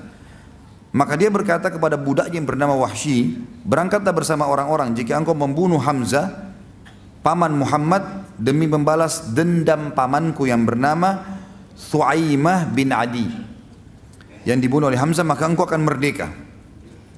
Waktu masih di Mekah. Dan kebetulan memang si Wahsy ini orang yang sangat mahir. Saking mahirnya dia melempar tombak sampai dikatakan dia bisa melempar tombak memasuki sebuah lubang besi yang diputar dengan kencang, gitu kan? Kemudian dia bisa melempar dan bisa masuk ke tengah-tengahnya tanpa harus memberhentikan goyangannya besi itu. Jadi saking cepatnya, jadi besi bulat diikat dengan tali kemudian diputarin dengan kencang. Itu sementara berputar dia bisa lempar tombak melewati tengah-tengah lubangnya tanpa memberhentikan goyangnya lingkarannya besi itu. Jadi sangat luar biasa terampilnya. Maka dia mengatakan kau akan bebas. Kata Wahsy, saya pun pada saat itu tidak berpikir apa-apa masuk kancah peperangan kecuali harus bisa membunuh Hamzah. Karena saya bebas, saya nggak ingin berperang. Waktu Hindun binti Utbah, istrinya Abu Sufyan, ayahnya dia Utbah bin Rabi'ah yang terbunuh pada saat duel di Badr, gitu kan? Utbah ayahnya dia dibunuh oleh Hamzah. Karena waktu Utbah duel sama Ubaidah kan terluka. Lalu kemudian waktu Ubaidah diselamatkan oleh Hamzah dan Ali, Hamzah menusuk Utbah. Syaibah pamannya Hindun juga dibunuh oleh Hamzah. Al-Walid saudaranya dia dibunuh oleh Ali, gitu kan. Maka 2 orang sini, ayah dan pamannya dibunuh oleh Hamzah. Maka dia pun memanggil Wahsy sambil mengatakan, hai Wahsy, selain majikan Jubair bin Mut'im yang akan menjanjikan kau bebasan, kamu lihat ini perhiasan saya, dikeluarin satu kotak penuh perhiasan yang mahal sekali. Karena dia ratu Mekah. Ini semua jadi milikmu, asal kau bunuh Hamzah. Kata Wahsy pada saat itu, saya benar-benar cuma berpikir pada saat itu bagaimana saya bisa mendapatkan kebebasan dan mendapatkan harta ini. Itu saja yang saya pikirin. Di sini ada satu hal yang menarik. Penulis mengangkat dalam buku tentang masalah. Coba kita dengarkan bagaimana Wahsy menceritakan pada saat itu. Wahsy berkata, aku adalah hamba sahaya milik Jubair bin Mut'im. Paman Jubair yang bernama Thuaimah bin Adi terbunuh dalam perang Badr. Ketika orang-orang Quraisy berangkat ke Uhud, Jubair berkata kepadaku, engkau merdeka jika engkau berhasil membunuh Hamzah paman Muhammad untuk membalas kematian pamanku. Wahsy berkata, lalu aku pun berangkat bersama pasukan. Aku laki-laki dari Habasyah yang mahir melempar tombak layaknya orang-orang Habasyah secara umum, dan bidikanku hampir selalu tepat sasaran. Ketika 2 pasukan telah bertemu, aku keluar memata-matai Hamzah. Aku mengintainya sehingga aku melihatnya di antara pasukan yang berperang seperti unta abu-abu. Maksudnya unta abu-abu ini teman-teman sekalian, dikenal unta itu kalau Dikatakan oleh orang unta abu-abu, unta yang perkasa, unta yang kuat, gitu kan? Unta yang biasanya kalau unta jantan berwarna abu-abu itu dia bisa memiliki beberapa unta betina yang lain, punya kelebihan. Dia memporak-porandakan musuh seperti atau dengan pedangnya, maaf. Dia memporak-porandakan musuh dengan pedangnya dan tidak ada yang bisa menahannya. Demi Allah, kata Wahsy. Ini Wahsy cerita setelah masuk Islam ya. Dia mengatakan, demi Allah saat itu aku sedang mengincarnya dan menginginkannya. Aku bersembunyi di balik pohon atau batu agar dia mendekat kepadaku. Tiba-tiba Siba' bin Abdul Izzah mendahuluiku kepadanya. Ketika Hamzah melihatnya dia berkata, mendekatlah wahai anak wanita tukang khitan. Ya. Wahsy berkata, maka Hamzah menebasnya tepat di kepalanya. Jadi rupanya si Siba' bin Abdul Izzah ini ibunya itu tukang khitan di Mekah. Maka Hamzah ini kancah peperangan bisa diucapkan ya. Kalau di luar kancah peperangan kita nggak boleh nganggap remeh orang. Tapi di kancah peperangan dia menjatuhkan semangatnya si musuh. Dia bilang kalau mau lawan saya mendekatlah wahai anaknya wanita tukang khitan. Gitu. Begitu mendekat ditebas lehernya sama Hamzah seketika. Wahsy menceritakan itu. Dan itu tepat di depan matanya Wahsy. Wahsy melihatnya. Wahsy melanjutkan, lalu aku menyiapkan tombakku. Ketika yakin dia tepat sasaran, aku melemparkannya dengan kuat kepadanya. Tombak itu tepat bersarang di pusar perutnya sampai tembus ke balik tubuhnya. Hamzah berusaha untuk mendekat kepadaku, artinya sudah kena tombak, tembus. Hamzah melihat Wahsy yang kejar. Kata Wahsy, dia sempat mengejarku. Dan aku pun ketakutan ini. Jangan sampai Hamzah bisa membunuhnya. Padahal tombak sudah tembus. Belum pernah ada orang kena tombak tembus masih bisa lari, masih bisa menyerang gitu. Hamzah berusaha untuk mendekat kepadaku. Tetapi dia tidak kuasa melakukannya, aku membiarkannya sampai dia gugur. Lalu aku mendekatinya dan mengambil tombakku kemudian kembali ke markas. Aku tetap duduk di sana karena aku tidak lagi mempunyai kepentingan selain itu. Aku membunuh Hamzah agar aku bisa merdeka. Wahsy berkata lagi, aku pulang ke Mekah dan aku dimerdekakan. Aku tinggal di Mekah sampai Rasulullah SAW menaklukkannya. Dan aku kabur ke Taif. Jadi Wahsy salah satu dari 10 orang yang diperintahkan Nabi untuk dibunuh. Termasuk seperti kita bahas bulan lalu, Ikrimah bin Abi Jahal yang juga masuk dalam 10 daftar itu. Kata Wahsy, waktu Nabi SAW melakukan Mekah, aku pun lari ke Taif dan tinggal di sana. Ketika delegasi Taif datang kepada Nabi SAW untuk masuk Islam, aku tidak lagi menemukan jalan untuk berlari. Lalu aku berkata kepada diriku, aku akan pergi ke Syam atau ke Yaman atau kemana? Demi Allah pada saat itu aku berpikir demikian. Tiba-tiba seorang laki-laki berkata kepadaku, celaka engkau demi Allah. Muhammad tidak akan membunuh seorang pun yang masuk ke dalam agamanya dan bersaksi dengan kesaksiannya. Ini makhluk Islam. Manakala aku mendengarkan kata-katanya, aku pun pergi segera menemui Rasulullah SAW di Madinah. Tidak ada yang mengejutkan beliau kecuali kehadiranku yang telah berdiri di hadapannya dan aku mengucapkan syahadat kebenaran. Ketika Nabi SAW melihatku, beliau mengasihkan, apakah engkau Wahsy? Aku menjawab, benar wahai Rasulullah. Nabi SAW mengatakan, duduklah dan ceritakan kepadaku bagaimana engkau membunuh Hamzah. Wahsy berkata, maka aku menceritakannya kepada beliau. Selesai aku berkisah, beliau pun bersabda, sungguh sayang, jauhkanlah wajahmu dariku, aku tidak ingin melihatmu. Jadi sudah syahadat, tapi Nabi bilang, mulai sekarang jangan kau selalu ada di wajahku. Bertemu ya silakan, tapi untuk ngobrol menjadi orang yang selalu di depanku jangan, karena aku khawatir nanti akhirnya aku mengingat pamanku dan akhirnya membenci seorang muslim, ya seperti itulah. Wahsy berkata, setelah itu aku selalu menghindar dari Rasulullah SAW sehingga beliau tidak melihatku sampai beliau pun wafat. Wahsy berkata, masih lanjutan satu paragraf lagi, ketika kaum muslimin berangkat untuk menyerang Musailamah al-Kadzab. Jadi di zaman Nabi SAW meninggal ada orang yang mengaku sebagai nabi tapi dusta, namanya Musailamah al-Kadzab. Aku berangkat bersama mereka setelah syahadat tadi ya, membawa tombak yang dulu aku gunakan untuk membunuh Hamzah. Ketika kedua pasukan bertemu, aku melihat Musailamah dengan pedang di tangannya. Demi Allah aku tidak mengenalnya. Tiba-tiba seorang laki-laki Ansar mengincarnya dari sisi yang lain. Masing-masing dari kami mengincarnya. Ketika pulang itu pun tiba, aku melepaskan tombakku dan menancap tepat di tubuhnya. Lalu orang Ansar itu melengkapinya dengan menebasnya dengan pedang. Hanya Allah yang mengetahui siapa dari kami yang membunuhnya. Jika aku yang membunuhnya, maka aku telah membunuh sebaik-baik orang setelah Rasulullah SAW, yaitu Hamzah. Dan aku juga telah membunuh seburuk-buruk orang, maksudnya adalah Musailamah al-Kadzab. Dan ini sanadnya kuat, disebutkan oleh Ibnu Hisham dalam kitab sirahnya, Ibnu Athir juga dalam Usudul Ghabah, dan Ibnu Abdul Bar juga dalam Al-Isti'ab. Ya. dan seterusnya ada beberapa orang yang menyebutkan masalah ini. Dalam riwayat lain teman-teman sekalian dikatakan Wahsy berkata, pada saat aku berusaha menombak Hamzah, maka aku ketakutan karena dikejar olehnya. Kemudian aku pun berusaha melemparnya dari jarak jauh. Sampai akhirnya tombak itu tersasarkan ke perutnya dan tembus ke belakang. Dia pun sempat mengejarku dan aku ketakutan jangan sampai Hamzah mendapatiku. Itu tambahan riwayat. Riwayat yang lain, riwayat juga tambahan di akhirnya mengatakan, aku pun pada saat itu gelisah semenjak Nabi SAW tidak mau melihat wajahku. Ya, artinya Wahsy untuk menghindar. Ya. Maka dia mengatakan, aku merasa ini dosa yang sangat besar dan aku tidak bisa mengobatinya kecuali aku harus membunuh musuh Allah yang juga besar sehingga bisa mengobatinya. Maka pada saat terjadi perang melawan Musailamah al-Kadzdzab di zaman Abu Bakar radhiyallahu anhu, maka aku pun ikut dan aku pun mencari Musailamah al-Kadzdzab sampai aku melihatnya dan aku mempersiapkan tombakku yang aku gunakan untuk membunuh Hamzah dulu dan aku melemparkan di titik yang sama. Jadi dulu di perutnya, ini juga di perutnya, sampai tembus ke belakang sebagaimana dulu Hamzah terbunuh.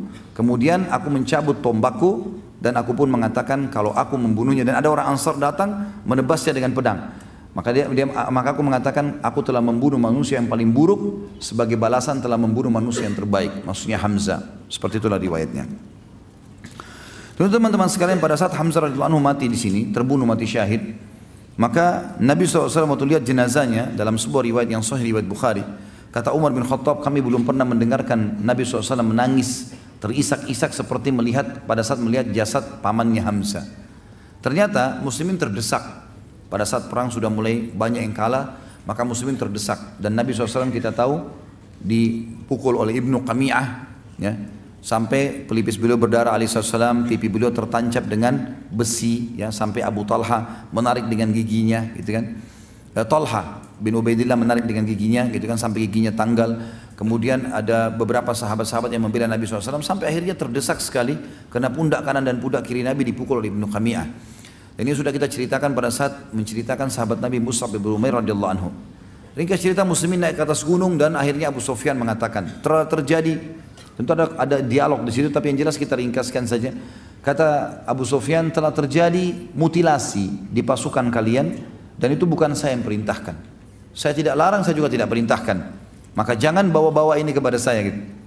Ternyata memang Hindun pada saat mendengarkan, melihat Wahsy mengatakan, hai Wahsy, di kancah peperangan, apa kau berhasil membunuh Hamzah? Dia bilang, iya, berhasil. Kata Hindun, mana dia? Cari jasadnya, dicari jasadnya. Gitu kan? Dan ditemukan Hamzah, ternyata dia meletakkan bulu burung merpati di baju besinya. Itu ciri khasnya beliau. Dan nanti dikenalnya Hamzah juga pada saat itu karena adanya bulu itu yang dipenuhi dengan darah. Maka Wahsy pun mengatakan itu sana, yang di dadanya ada bulu merpati. Hindun pun mendekat, lalu Hindun menyuruh agar hidungnya dipotong, radhiyallahu anhu. Kemudian juga dibelah dadanya dan dikeluarkan jantungnya. Ya, Hindun pun berusaha memakannya karena jengkelnya ayahnya dan pamannya terbunuh, tapi dia tidak mampu dan dia membuangnya. Jadi pemandangan yang sangat luar biasa. Bayangkan kalau paman kita seperti ini, hidungnya terpotong, darah semuanya, kemudian dadanya terbelah dan jantungnya kecabut dan dibuang begitu saja di situ. Maka Nabi SAW waktu itu menangis terisak-isak. Tapi wahyu datang. Jibril datang menyampaikan kepada Nabi SAW dan mengatakan, dan beliau menyabdakan ini kepada para sahabatnya, Hamzatu sayyidus syuhada'i yawmal qiyamah. Hamzah ini pemimpinnya para syuhada di hari kiamat nanti. Jadi nggak usah kau sedih hai Muhammad, ini bukan cuma mati syahid biasa, dia akan jadi pemimpin para syuhada di sana, ya, di akhirat nantinya. Tentu teman-teman sekalian, ada banyak riwayat yang menjelaskan tentang masalah keutamaan Hamzah ini, ya. Di antaranya tentu Nabi SAW menyebutkan dalam hadis, dan kalau teman-teman yang pegang bukunya bisa melihat di halaman 288 dari Ibnu Abbas radhiyallahu anhu diriwayatkan bahwasanya Nabi SAW bersabda, lamma usiba ikhwanukum bi Uhudin ja'alallahu arwahahum fi ajwafi tayrin khudrin taridu anharal jannah wa ta'kulu min thamariha wa ta'wi ila kanadila min dhahabin mu'allakatin fi dhillil arsh. Falamma wajadu tiba ma'kalihim wa mashrabihim wa makilihim qalu man yuballighu ikhwanana anna annana ahya'un fil jannati nurzaqu li alla yankilu 'indal harbi wa la yazhadu fid jihad. Qala Allah ana uballighuhum ankum فأنزلت ولا تحسبن الذين قتلوا في سبيل الله أمواتا بل أحياء عند ربهم يرزقون.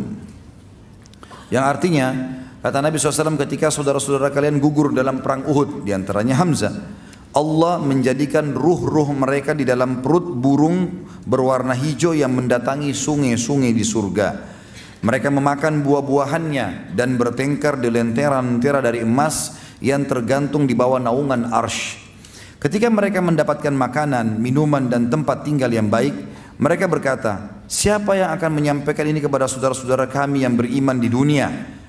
Bahwasanya saat ini kami hidup di surga dalam keadaan diberi rezeki, agar mereka tidak menolak untuk berangkat berjihad dan bersikap menahan diri dari jihad.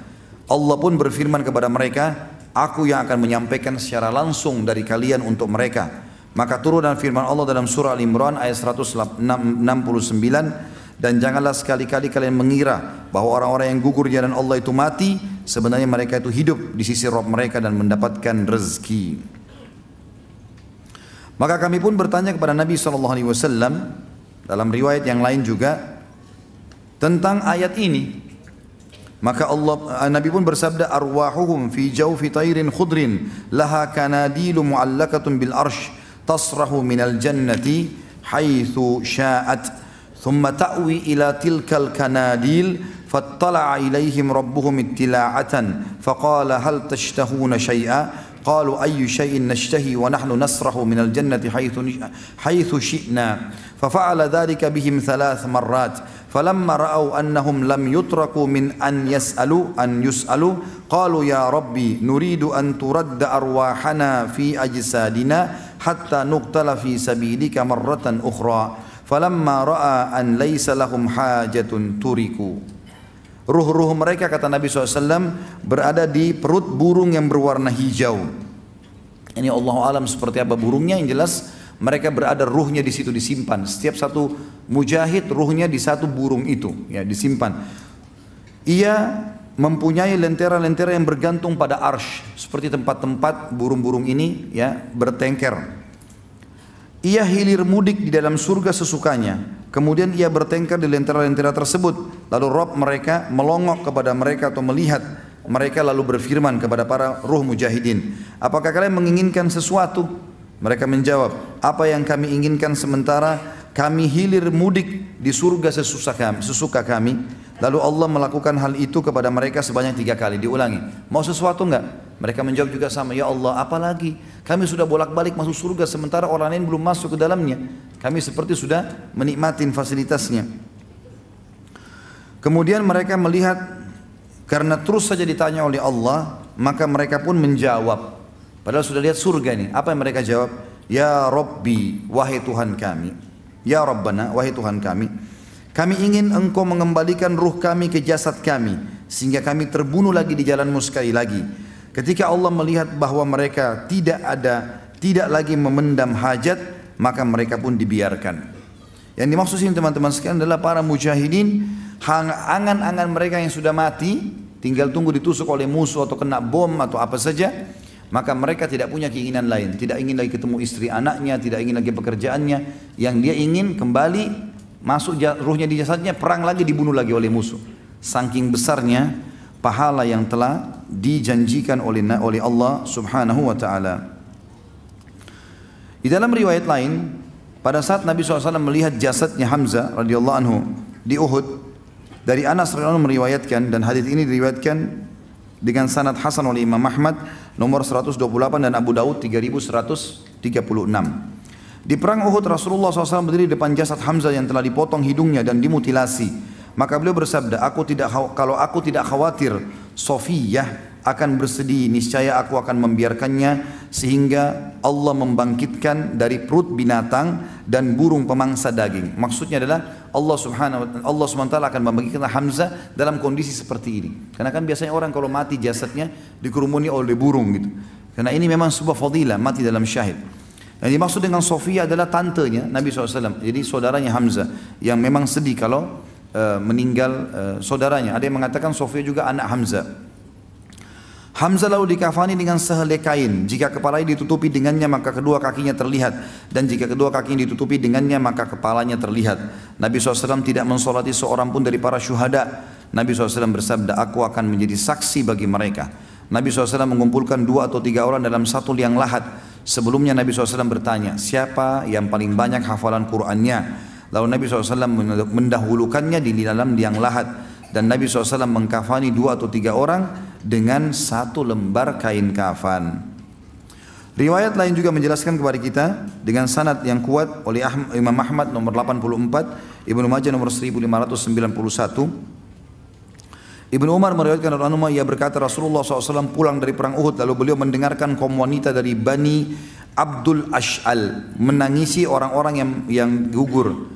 Bani Ash'al adalah suku Khazraj, ya. Maaf, suku Aus, salah satu cabang dari suku Aus di Madinah. Jadi karena banyak yang jadi korban di perang Uhud, maka wanita-wanita mereka pada menangis, anak mereka dan istri mereka, ibu mereka. Nabi SAW menemukan tidak ada satupun orang yang menangisi Hamzah. Sebagian ahli sejarah mengatakan maksudnya adalah ketiga istrinya Hamzah ternyata itu semua di Mekah. Semua di Mekah. Dan kemungkinan besar mereka tidak ikut bersama Hamzah hijrah ke Madinah, bahkan tidak ikut masuk Islam, gitu kan. Maka Hamzah ke Madinah sendirian dan beliau terbunuh di tahun 3 Hijriah, baru 3 tahun Hijrah sudah meninggal, mati syahid. Maka Nabi SAW menemukan tidak ada yang menangisi Hamzah, anak-anaknya, istrinya semua di Mekah, gitu kan. Maka kaum wanita Ansar datang kepada Nabi SAW. Nabi bersabda tadinya tidak ada yang menangisi Hamzah. Lalu wanita-wanita Ansar datang di hadapan Nabi SAW, kemudian menangisi Hamzah. Lalu beliau tidur, kemudian beliau bangun sedangkan para wanita masih tetap menangisi Hamzah. Maka Nabi SAW mengatakan, apakah wanita ini masih di sini sampai sekarang masih menangisi Hamzah? Perintahkan mereka agar pulang. Jangan lagi ada yang menangisi orang yang gugur sejak hari ini. Ya. Jadi maksudnya adalah Nabi SAW cuma membolehkan orang menangisi sampai suaranya terisak segala macam, itu hanya sampai pada saat itu saja. Selesai ini udah nggak boleh. Bahkan keluar hadis larangan niyaha, teriak-teriak pada saat menangis. Sebelumnya tadinya ini terjadi, ya. Pada saat mereka menangisi terakhir Hamzah dan Nabi SAW melarangnya. Hassan bin Thabit radhiyallahu anhu, sahabat Nabi yang terkenal juga penyair Nabi, menyebutkan syairnya, berkata, tinggalkan rumah yang bekasnya telah punah, menangislah untuk Hamzah pemilik kemuliaan. Penggerak kuda manakala ia tidak bergerak, layaknya singa di hutan. Seorang kesatria pemberani, putih di puncak kemuliaan dari Bani Hashim, tidak menolak kebenaran dengan kebatilan. Abdullah bin Rawaha juga mengatakan radhiyallahu anhu majma'in, kedua mataku menangis dan ia memang patut untuk menangis padahal tangisan tidak berguna. Demikian pula dengan ratapan atas singa Allah. Manakala di pagi hari mereka mengatakan apakah laki-laki yang gugur itu adalah Hamzah, kaum muslimin menderita kekalahan karenanya. Di sana tanpa kecuali Rasulullah juga terluka. Wahai Abu Ya'la, maksudnya gelarnya si Hamzah ini karena anaknya Ya'la, kamu memiliki pilar-pilar yang terguncang. Engkau adalah orang mulia, orang baik dan penyambung silaturahim. Maksudnya ini semua puji-pujian, ya. Pujian kepada Hamzah, artinya kamu punya prinsip, kamu punya pendirian, kamu mati syahid, kamu segala macam. Sofia binti Abdul Muttalib radhiyallahu anha, saudarinya Hamzah berkata, Rob yang maha besar pemilik arsh memanggilnya sekali ke surga. Di sana dia akan hidup dengan kebahagiaan. Itulah yang kami harapkan dan kami idam-idamkan untuk Hamzah di hari kebangkitan sebaik-baik tempat kembali.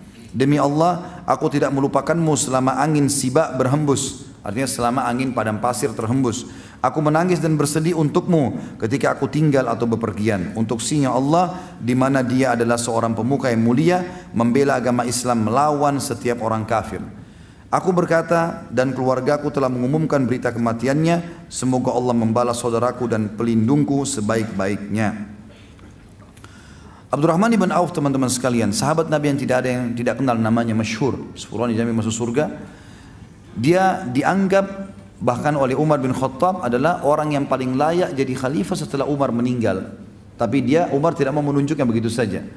Dan terkenal sekali dengan soalan, dia memberikan atau mengungkapkan kalau Hamzah lebih afdal dari dia. Sebagaimana disebutkan dalam riwayat, dan riwayat ini disebutkan oleh Imam Bukhari nomor 1275.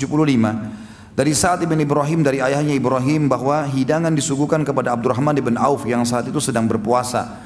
Maka dia pun berkata, Mus'ab ibn Umair terbunuh dan dia lebih baik daripada aku. Dia dikafani dalam sehelai kain. Jika kepalanya ditutupi dengannya maka kedua kakinya terlihat, dan jika kedua kakinya ditutupi maka kepalanya terlihat. Hamzah pun gugur dan dia lebih baik daripada aku. Kemudian dunia dibentangkan kepada kami sedemikian rupa. Atau dia juga berkata dalam riwayat lain, dan kami diberi dunia apa yang telah diberikan kepada kami. Kami khawatir balasan dari kebaikan-kebaikan kami telah disegerakan kepada kami.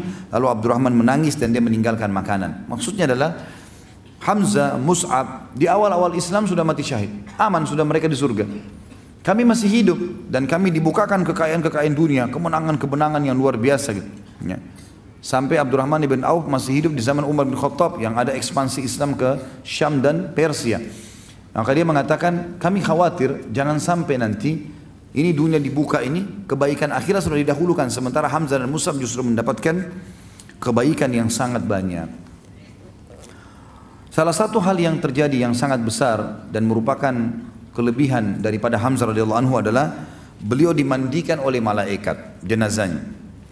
Disebutkan dalam sebuah riwayat yang dihasankan oleh At-Tabarani dari Ibnu Abbas radhiyallahu anhuma bahwasanya Nabi SAW bersabda, "Ra'aitul malaikata tugassilu Hamzah bin Abdul Muttalib wa Handalah ibn Rahib." Aku melihat para malaikat memandikan Hamzah bin Abdul Muttalib dan Handalah bin Ar-Rahib.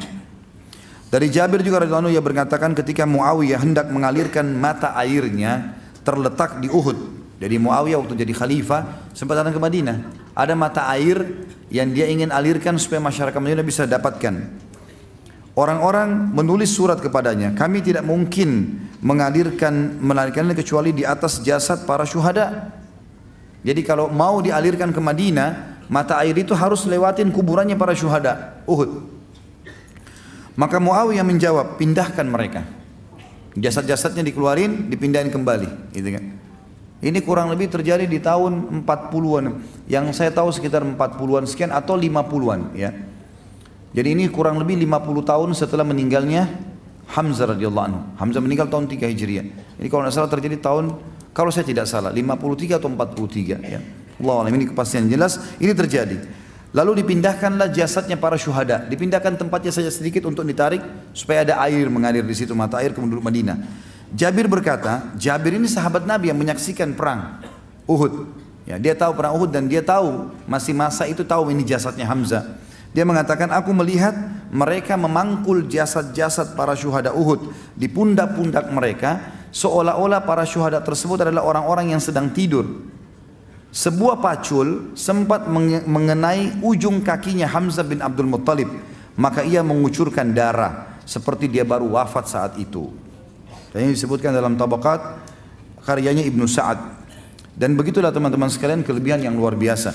Dalam riwayat lain dikatakan terjadi juga banjir besar di Madinah, di tepatnya di tahun 153 Hijriah. Jadi kurang lebih 150 tahun setelah kejadian perang Uhud. Kalau tadi kan ini sekitar 50 tahunan atau 40 tahunan. Ini terjadi 150 tahun setelah itu. Terjadi banjir besar di Madinah dan pada saat itu orang masih turun-temurun menceritakan tentang ciri-cirinya para syuhada, wajahnya mereka benih dan begitu. Dan di Uhud maksudnya, karena Uhud dekat sekali dengan Madinah dan sampai hari ini kita sering mengunjungi, ya. Maka yang terjadi adalah banjir besar terjadi dan padang pasir kalau ada air maka dia merosot sampai ke dalam, gitu kan. Terjadilah banjir besar, keesokan paginya penduduk Madinah kaget melihat jasadnya para syuhada Badar keluar dan darahnya masih mengalir dan juga masih utuh serta mengeluarkan bau yang wangi, di antaranya adalah jasad Hamzah radhiyallahu anhu. Ya, ini sebuah fadilah-fadilah yang sangat luar biasa, ya. Kita sebutkan teman-teman sekalian sekarang manaqibnya. Apa sih keutamanya Hamzah? Yang pertama, dia termasuk orang yang pertama masuk Islam dan Allah muliakan Islam dengan masuk Islamnya radhiyallahu anhu. Yang kedua, beliau adalah paman Nabi SAW. Ini sebuah karunia juga, ya, menjadi kerabat Nabi SAW dan dalam keadaan iman, ini luar biasa, gitu kan? Apalagi menjadi pejuang dalam Islam, punya kiprah yang besar. Yang ketiga, beliau adalah pemimpin pertama brigade tadi atau sariyah yang diutus oleh Nabi SAW pertama kali di tahun Hijriah, 1 Hijriah, yang akhirnya mau menyerang kafilahnya Abu Jahal yang 300 orang tapi digagalkan oleh Majdi yang menahan di wilayah kekuasaannya. Kemudian yang keempat, dia telah menghadiri perang Badr dan membunuh Al-Aswad bin Abil Asad Al-Makhzumi tadi, orang yang Quraisy yang bersumpah untuk minum dari sumur muslimin. Dan saya sudah bilang kalau bunuh satu orang kafir maka tidak akan bersatu dengannya dengan orang muslim ini di surga, di neraka maksudnya. Kalau memang si muslim ini meninggal dalam keadaan beriman.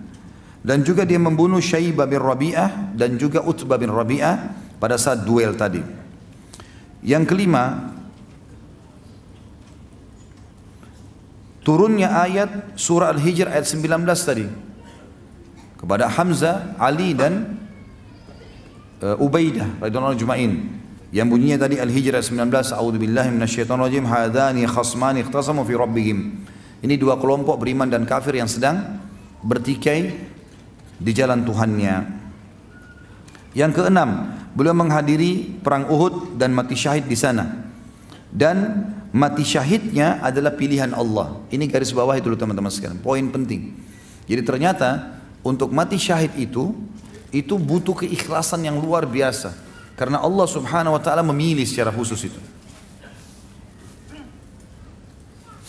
Allah subhanahu wa ta'ala memilih secara khusus siapa yang mati syahid teman-teman sekalian. Yang paling ikhlas, yang paling berharap mati syahid itu yang mati.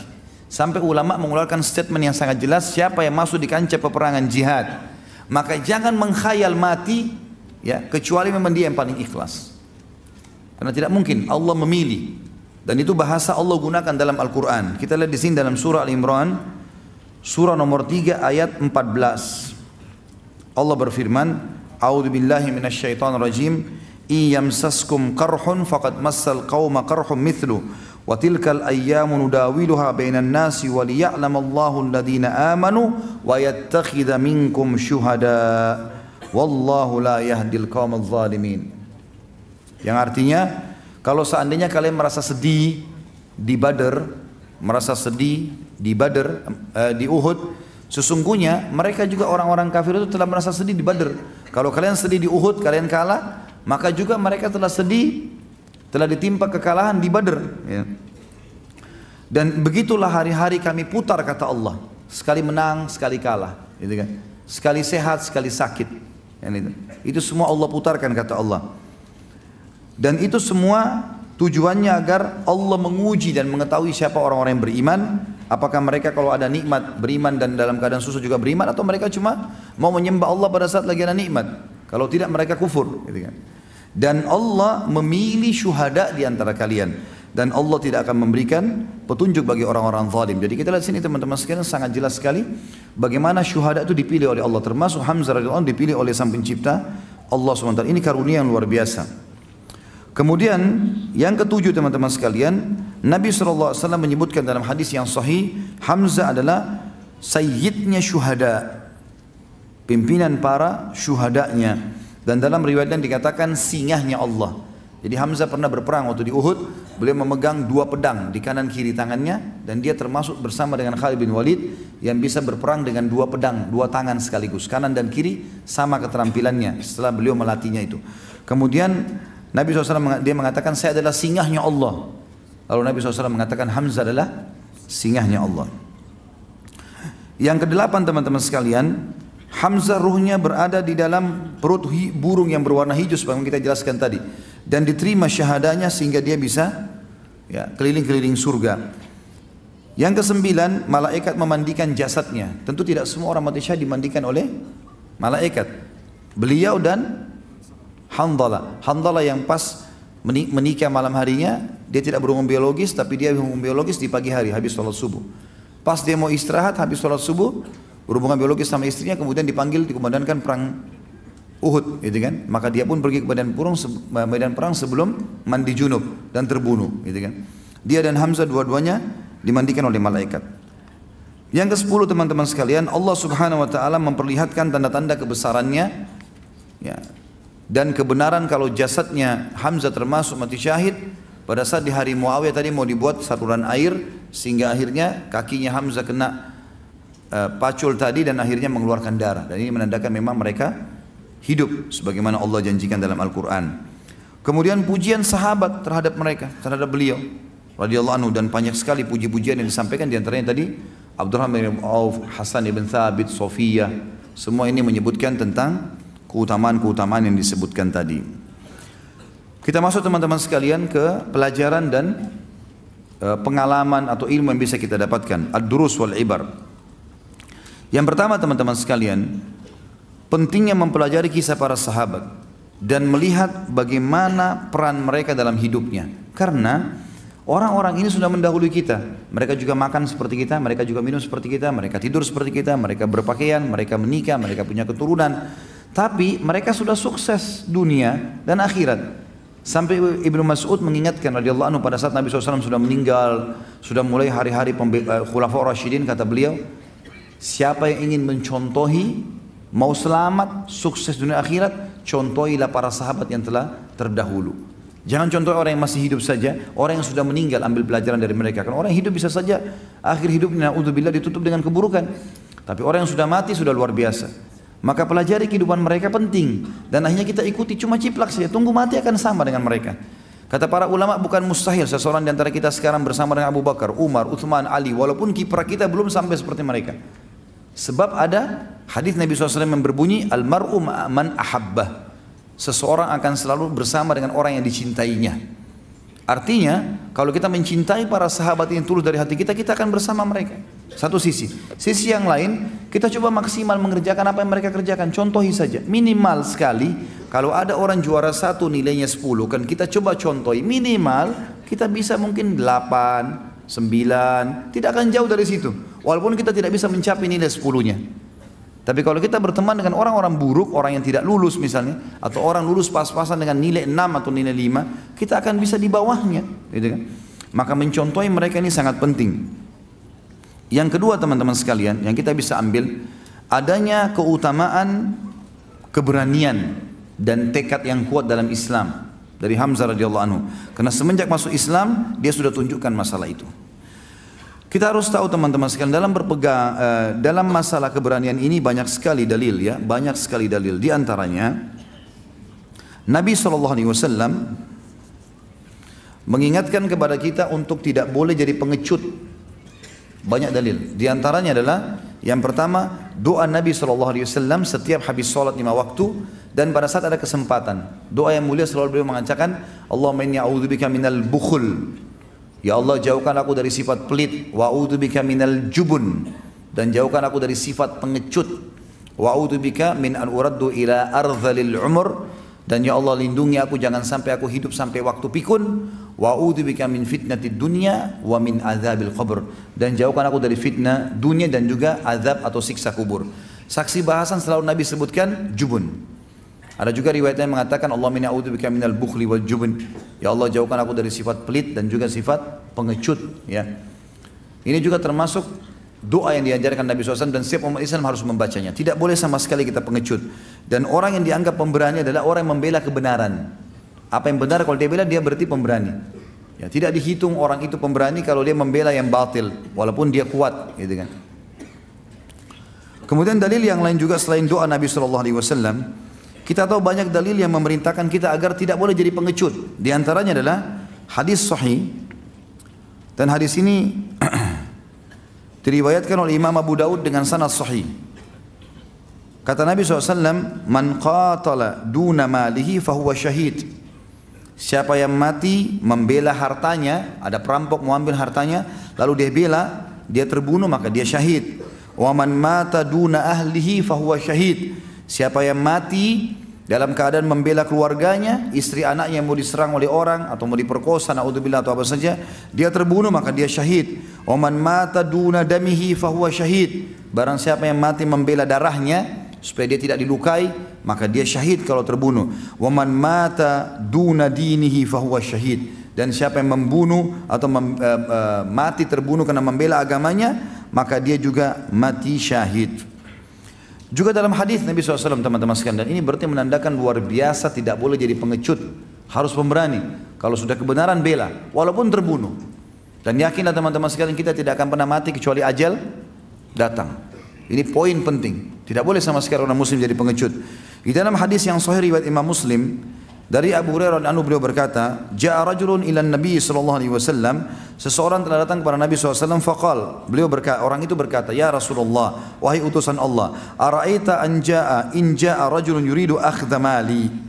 Bagaimana pendapat anda kalau seandainya ada orang yang mau merampas hartaku? Qala la tu'tihi malak. Jangan pernah kau berikan hartamu. Ada orang minta, jangan kasih. Dengan apalagi merampok. Beda orang minta mengemis, bukan. Ini orang datang mau merampok, jangan dikasih. Lawan. Ya. Dan jangan kasih. Qala ara'aita in qatalani, ya Rasulullah, kalau dia memerangiku, dia menyerangku, dia memaksa, dia akan membunuhku. Qala qatilhu, kata Nabi, lawan dia. Suruh lawan. Bukan Nabi bilang mengalah aja. Kasih hartamu enggak? Lawan. Qatilhu. Qala ara'aita in qatalani, ya Rasulullah, kalau dia sempat membunuhku bagaimana? Qala fa anta syahid. Kau mati syahid. Sama mendapatkan syahadanya orang-orang di medan perang.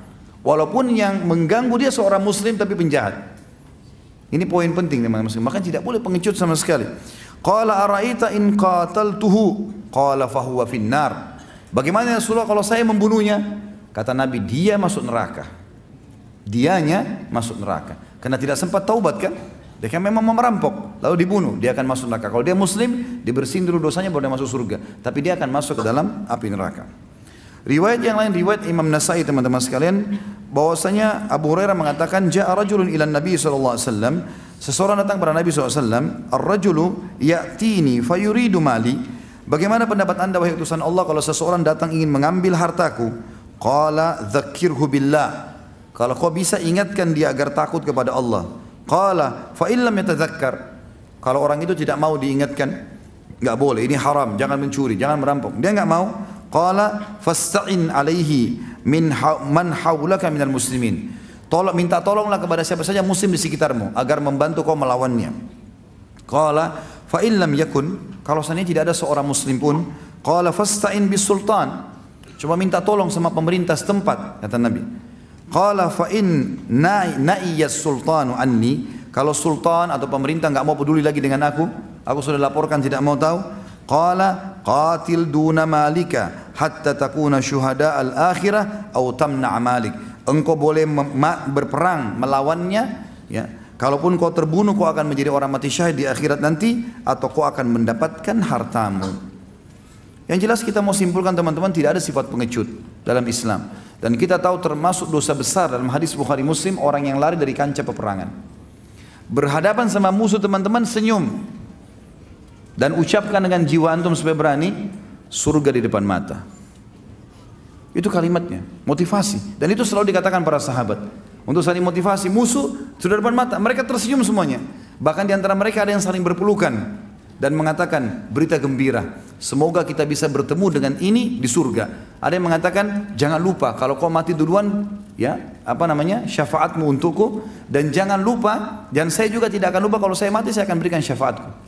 Mereka saling senyum, luar biasa kalau mereka melihat kematian itu, gitu kan? Karena mereka tahu mati sebuah pintu yang menuju kepada kehidupan abadi. Mati bukan akhir segalanya tapi awal segalanya. Itu kalimat penting, karena awal kehidupan abadi. Akhir kehidupan dunia tapi awal dari segalanya. Maka jangan pernah takut kalau membela kebenaran walaupun harus mati. Ini sebuah prinsip dasar dalam Islam. Tidak boleh jadi pengecut dan harus bertekad yang kuat kalau kebenaran. Sekali lagi. Yang ketiga, adanya fadilah atau keutamaan at-tamassuk alal haq, berpegang pada kebenaran. Ini juga berbeda sedikit ya dengan yang tadi. Tadi itu keberanian orang untuk tidak boleh jadi pengecut. Sekarang berpegang pada kebenaran, maksudnya berpegang pada Islam teman-teman sekalian. Para sahabat sampai berkorban, sampai meninggalkan keluarganya, jihad, kayak contohnya Hamzah, istrinya tiga-tiganya di Mekah, anak-anaknya juga begitu. Kemudian dia pergi berperang, ya, pergi ke Madinah, hijrah, luar biasa itu, demi kebenaran semuanya. Maka ini berpegang pada kebenaran adalah sebuah konsep dasar Islam, dan kebenaran hanya satu, Islam. Kita dengarkan beberapa ayat Al-Quran. Kalau apapun yang Allah janjikan di dalam Al-Quran pasti benar dan tidak ada keraguan di dalamnya.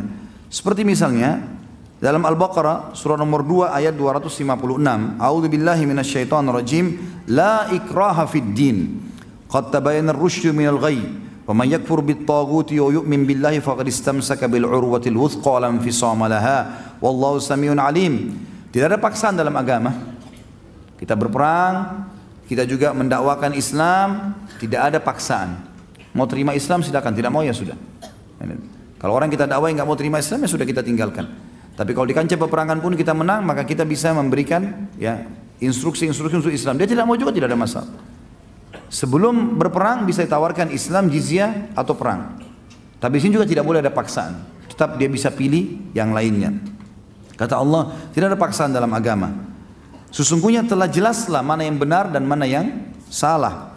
Siapa yang kufur kepada tagut, semua yang disembah selain Allah, dan beriman kepada Allah, maka dia telah berpegang pada tali buhul yang sangat kuat dan tidak akan pernah putus sama sekali. Dan Allah maha mendengar lagi maha mengetahui.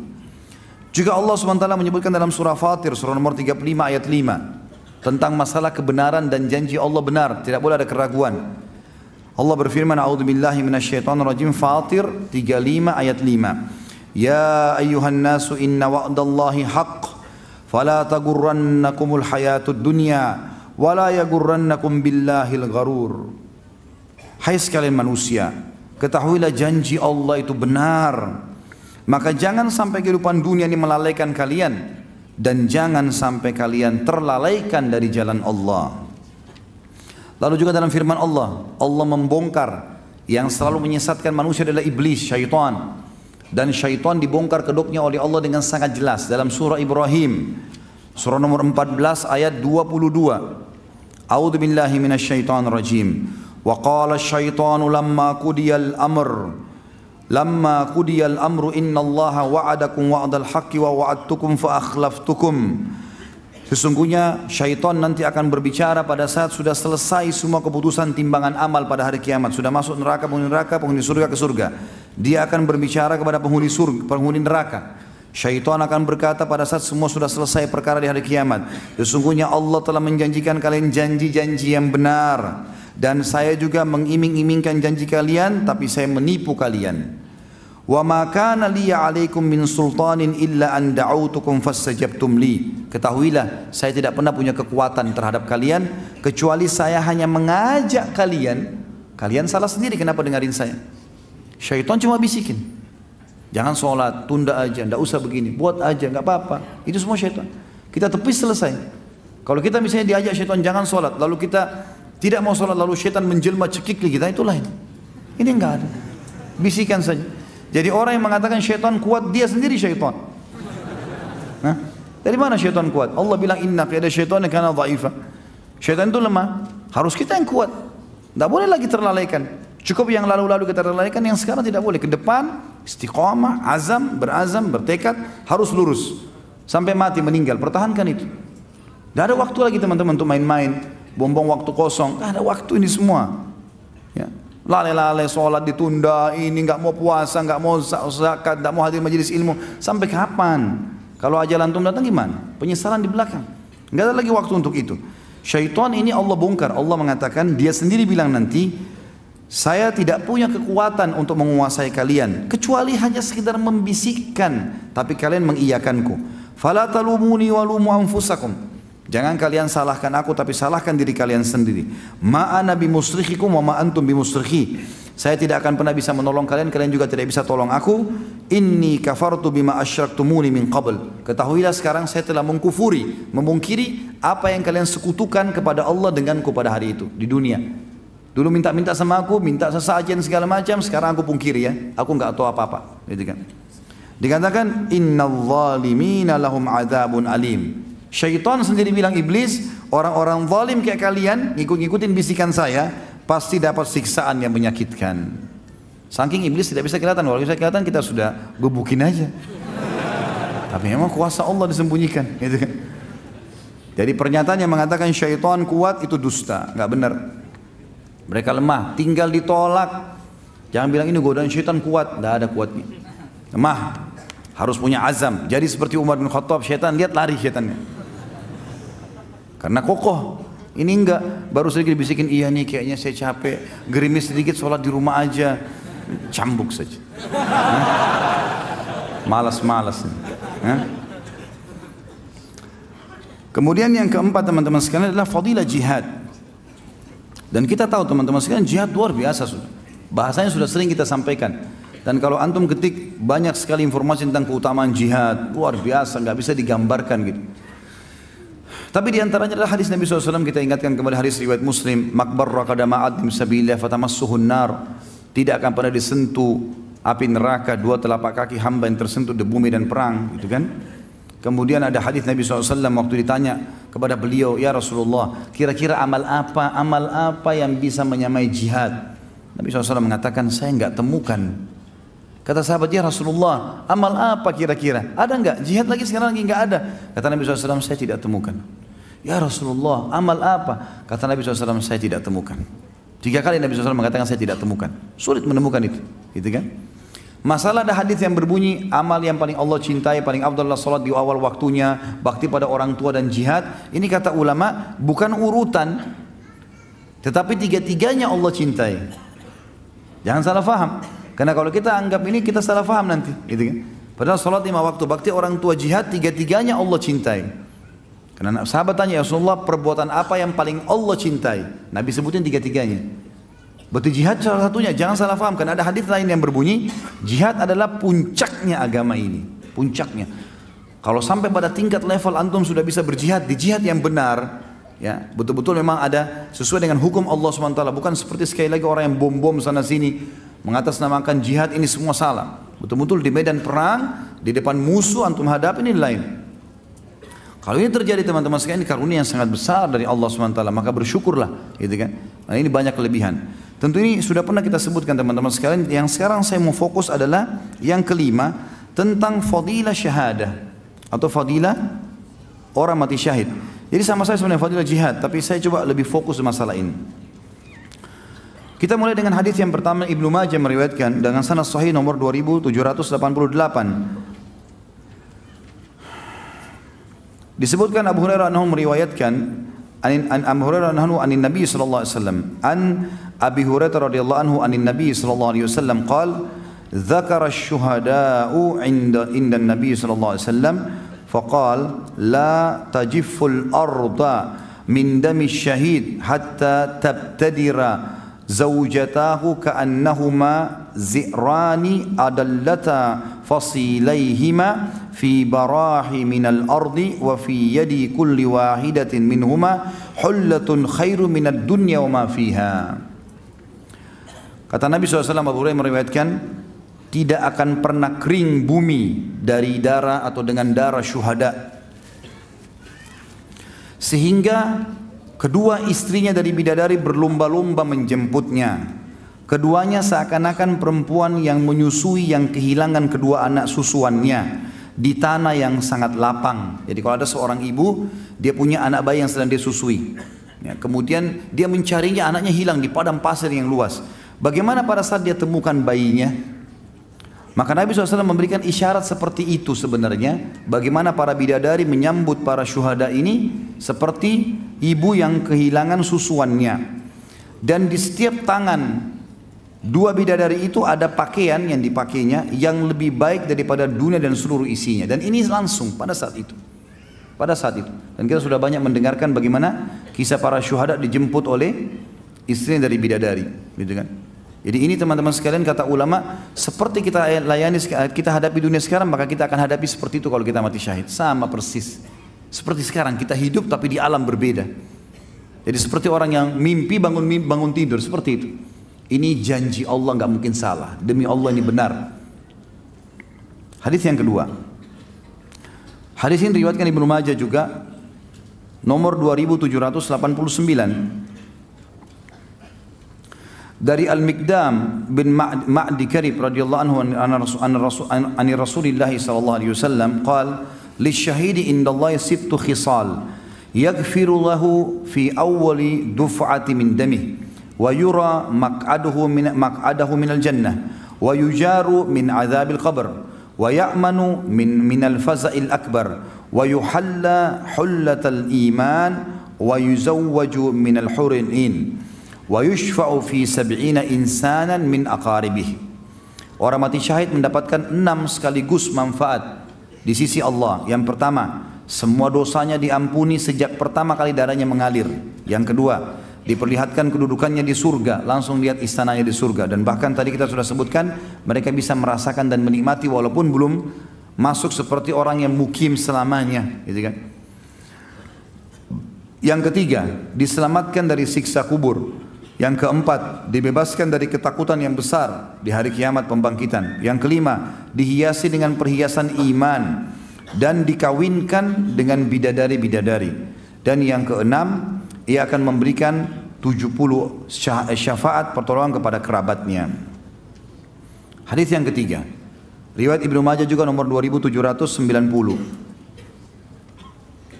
Saya baca terjemahnya langsung saja karena hadisnya cukup panjang. Allah Subhanahu wa taala pernah berbicara kepada seseorang kecuali dari balik hijab. Ini kebetulan Jabir radhiyallahu anhu ayahnya mati syahid. Ayahnya mati syahid. Jabir bin Abdullah mati syahid. Maka kata Nabi SAW, Allah Subhanahu wa taala tidak pernah berbicara kepada seorang pun kecuali dari balik hijab. Tetapi Allah Subhanahu wa taala berbicara kepada ayahmu berhadap-hadapan. Allah Subhanahu wa taala berfirman, wahai hambaku, mintalah sesuatu dariku, niscaya aku memberikannya kepadamu. Lalu ia berkata, wahai Tuhan, hidupkanlah aku kembali hingga aku terbunuh kembali demi untukmu yang kedua kalinya. Allah Subhanahu wa taala berfirman, hal itu telah berlalu dariku. Setelah berlalu dariku artinya tidak akan mungkin. Sesungguhnya mereka tidak akan dikembalikan. Artinya tidak mungkin lagi orang mati bisa hidup. Lalu ia berkata, wahai Tuhan, sampaikanlah kepada orang-orang setelahku. Maka Allah SWT menurunkan ayat Al-Quran tadi yang sudah kita sebutkan dalam Al-Imran 169. Hadis yang lain riwayat Ibnu Majah juga nomor 2791.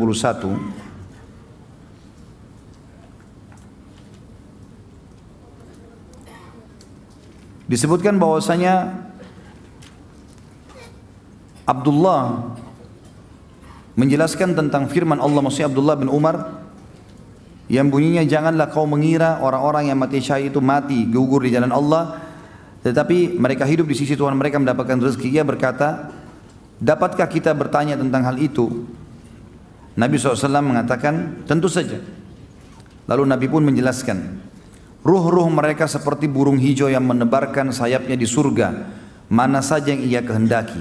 Kemudian ia bernaung di atas lentera yang tergantung di arsy. Di saat mereka seperti itu, Tuhan mereka muncul kepada mereka. Lalu Allah Subhanahu wa taala, Tuhan mereka berfirman, mintalah kepadaku apa yang kalian inginkan. Mereka mengatakan, Tuhan kami, apa yang kami inginkan atau apa yang akan minta kepadamu, sementara kami sedang melebarkan sayap di surga sesuai hati kami. Ketika mereka melihat bahwa mereka tidak dibiarkan kecuali untuk meminta, maka mereka berkata, kami meminta agar ruh kami dikembalikan ke jasad kami di dunia, kemudian kami terbunuh kembali di jalanmu. Ketika Allah SWT melihat hal itu tidak memungkinkan atau tidak akan diberikan pada mereka, maka Allah pun membiarkannya. Hadis yang lain Ibnu Majah juga nomor 2792. Dikatakan bahwasanya kata Nabi SAW, seorang yang mati syahid tidak merasakan kesakitan sama sekali pada saat ruhnya keluar, melainkan layaknya salah seorang di antara kalian yang hanya dicubit saja. Hadis yang selanjutnya juga riwayat Imam Muslim nomor 3488. Kata Nabi SAW, tidak seorang pun yang meninggal dunia dan di sisi Allah ia memiliki kebaikan yang membuatnya bahagia, lalu ia ingin kembali ke dunia selain orang yang mati syahid. Sesungguhnya ia berangan-angan untuk kembali ke dunia kemudian terbunuh lagi di dunia karena ia melihat keutamaan mati syahid itu sendiri. Hadis riwayat Muslim nomor 3489. Kata Nabi SAW, tidak seorang pun yang masuk surga ingin kembali ke dunia lagi selain sekalipun seluruh dunia dan isinya diberikan kepadanya, kecuali orang yang mati syahid. Sesungguhnya ia berangan-angan hendak kembali ke dunia kemudian terbunuh hingga 10 kali karena ia melihat bagaimana mulianya orang yang mati syahid. Hadis riwayat Muslim nomor 3490. Kata Nabi SAW, perbandingan seorang mujahid di jalan Allah seperti orang yang berpuasa, mendirikan sholat dengan menjalankan ayat-ayat Allah, dan ia tidak berhenti dari puasa dan sholatnya, sehingga seorang mujahid itu pulang di jalan Allah, pulang dari medan perang. Telah menceritakan kepada kami Qutaibah bin Sa'id, telah menceritakan kepada kami Abu Wana, dan seterusnya, dikatakan sanadnya adalah sanad yang sahih. Artinya teman-teman sekalian, kalau ada orang pergi berjihad dengan orang yang tidak pergi berjihad, misal orang itu pergi jihad 1 tahun misalnya, maka perumpamaan dia, fadilahnya dengan seperti orang yang tidak ikut jihad, seperti orang ini non-stop baca Quran terus, nggak pakai tidur, nggak pakai makan, terus baca Quran, terus puasa, terus sholat malam, terus sampai orang itu pulang. Sama seperti itu fadilahnya. Ini yang disebutkan dalam hadis riwayat Muslim. Hadis riwayat Muslim yang lain nomor 3491. Saya pernah di sisi mimbar Rasulullah SAW, ini kata sahabat Nabi yang mulia Nu'man ibn Bashir. Tiba-tiba saya mendengar seorang laki-laki berkata, saya tidak mementingkan suatu amalan setelah saya masuk Islam, kecuali menjamu para jemaah haji.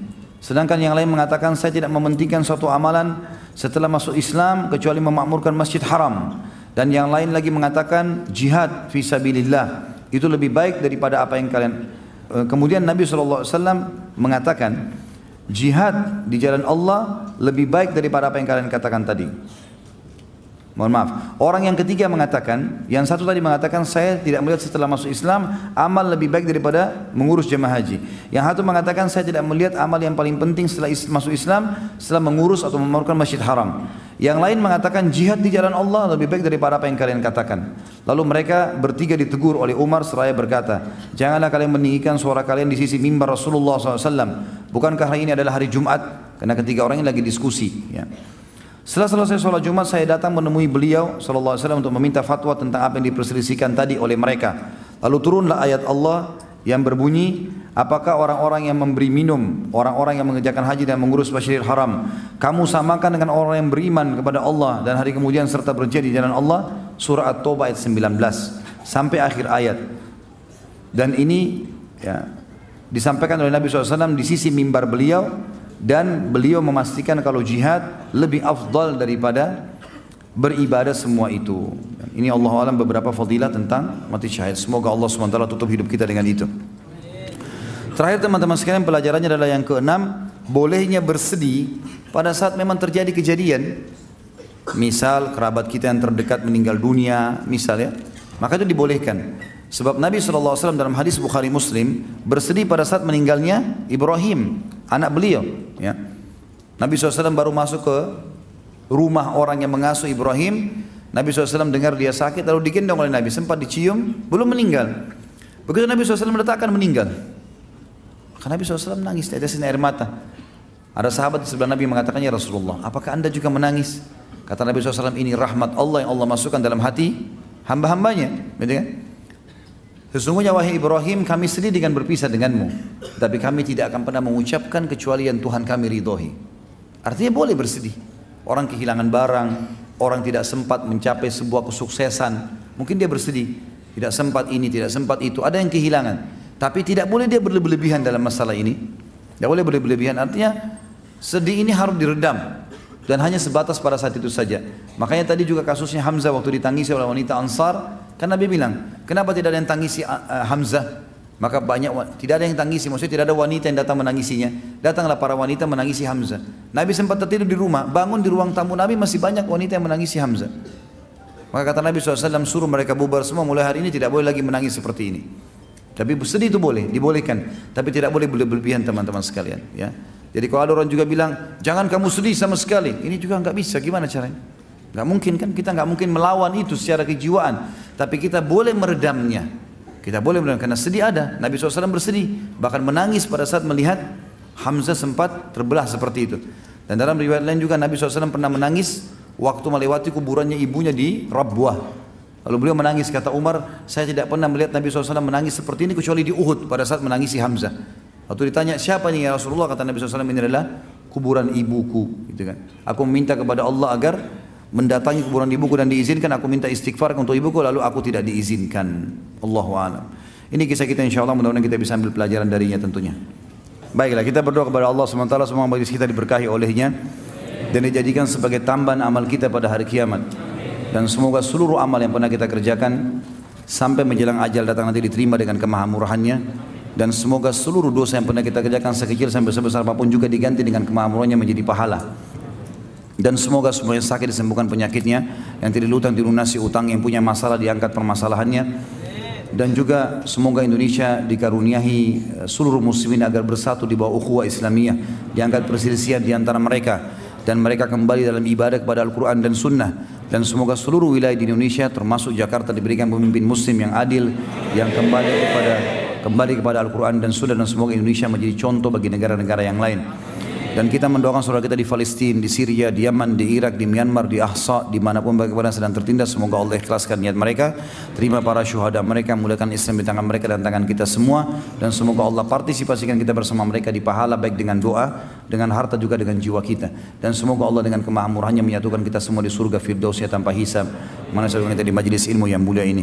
Kalau benar dari Allah, kalau saudara saya mohon dimaafkan. Subhanakallahumma bihamdika, asyhadu an la ilaha illa anta astaghfiruka wa atubu ilaik. Wassalamualaikum warahmatullahi wabarakatuh.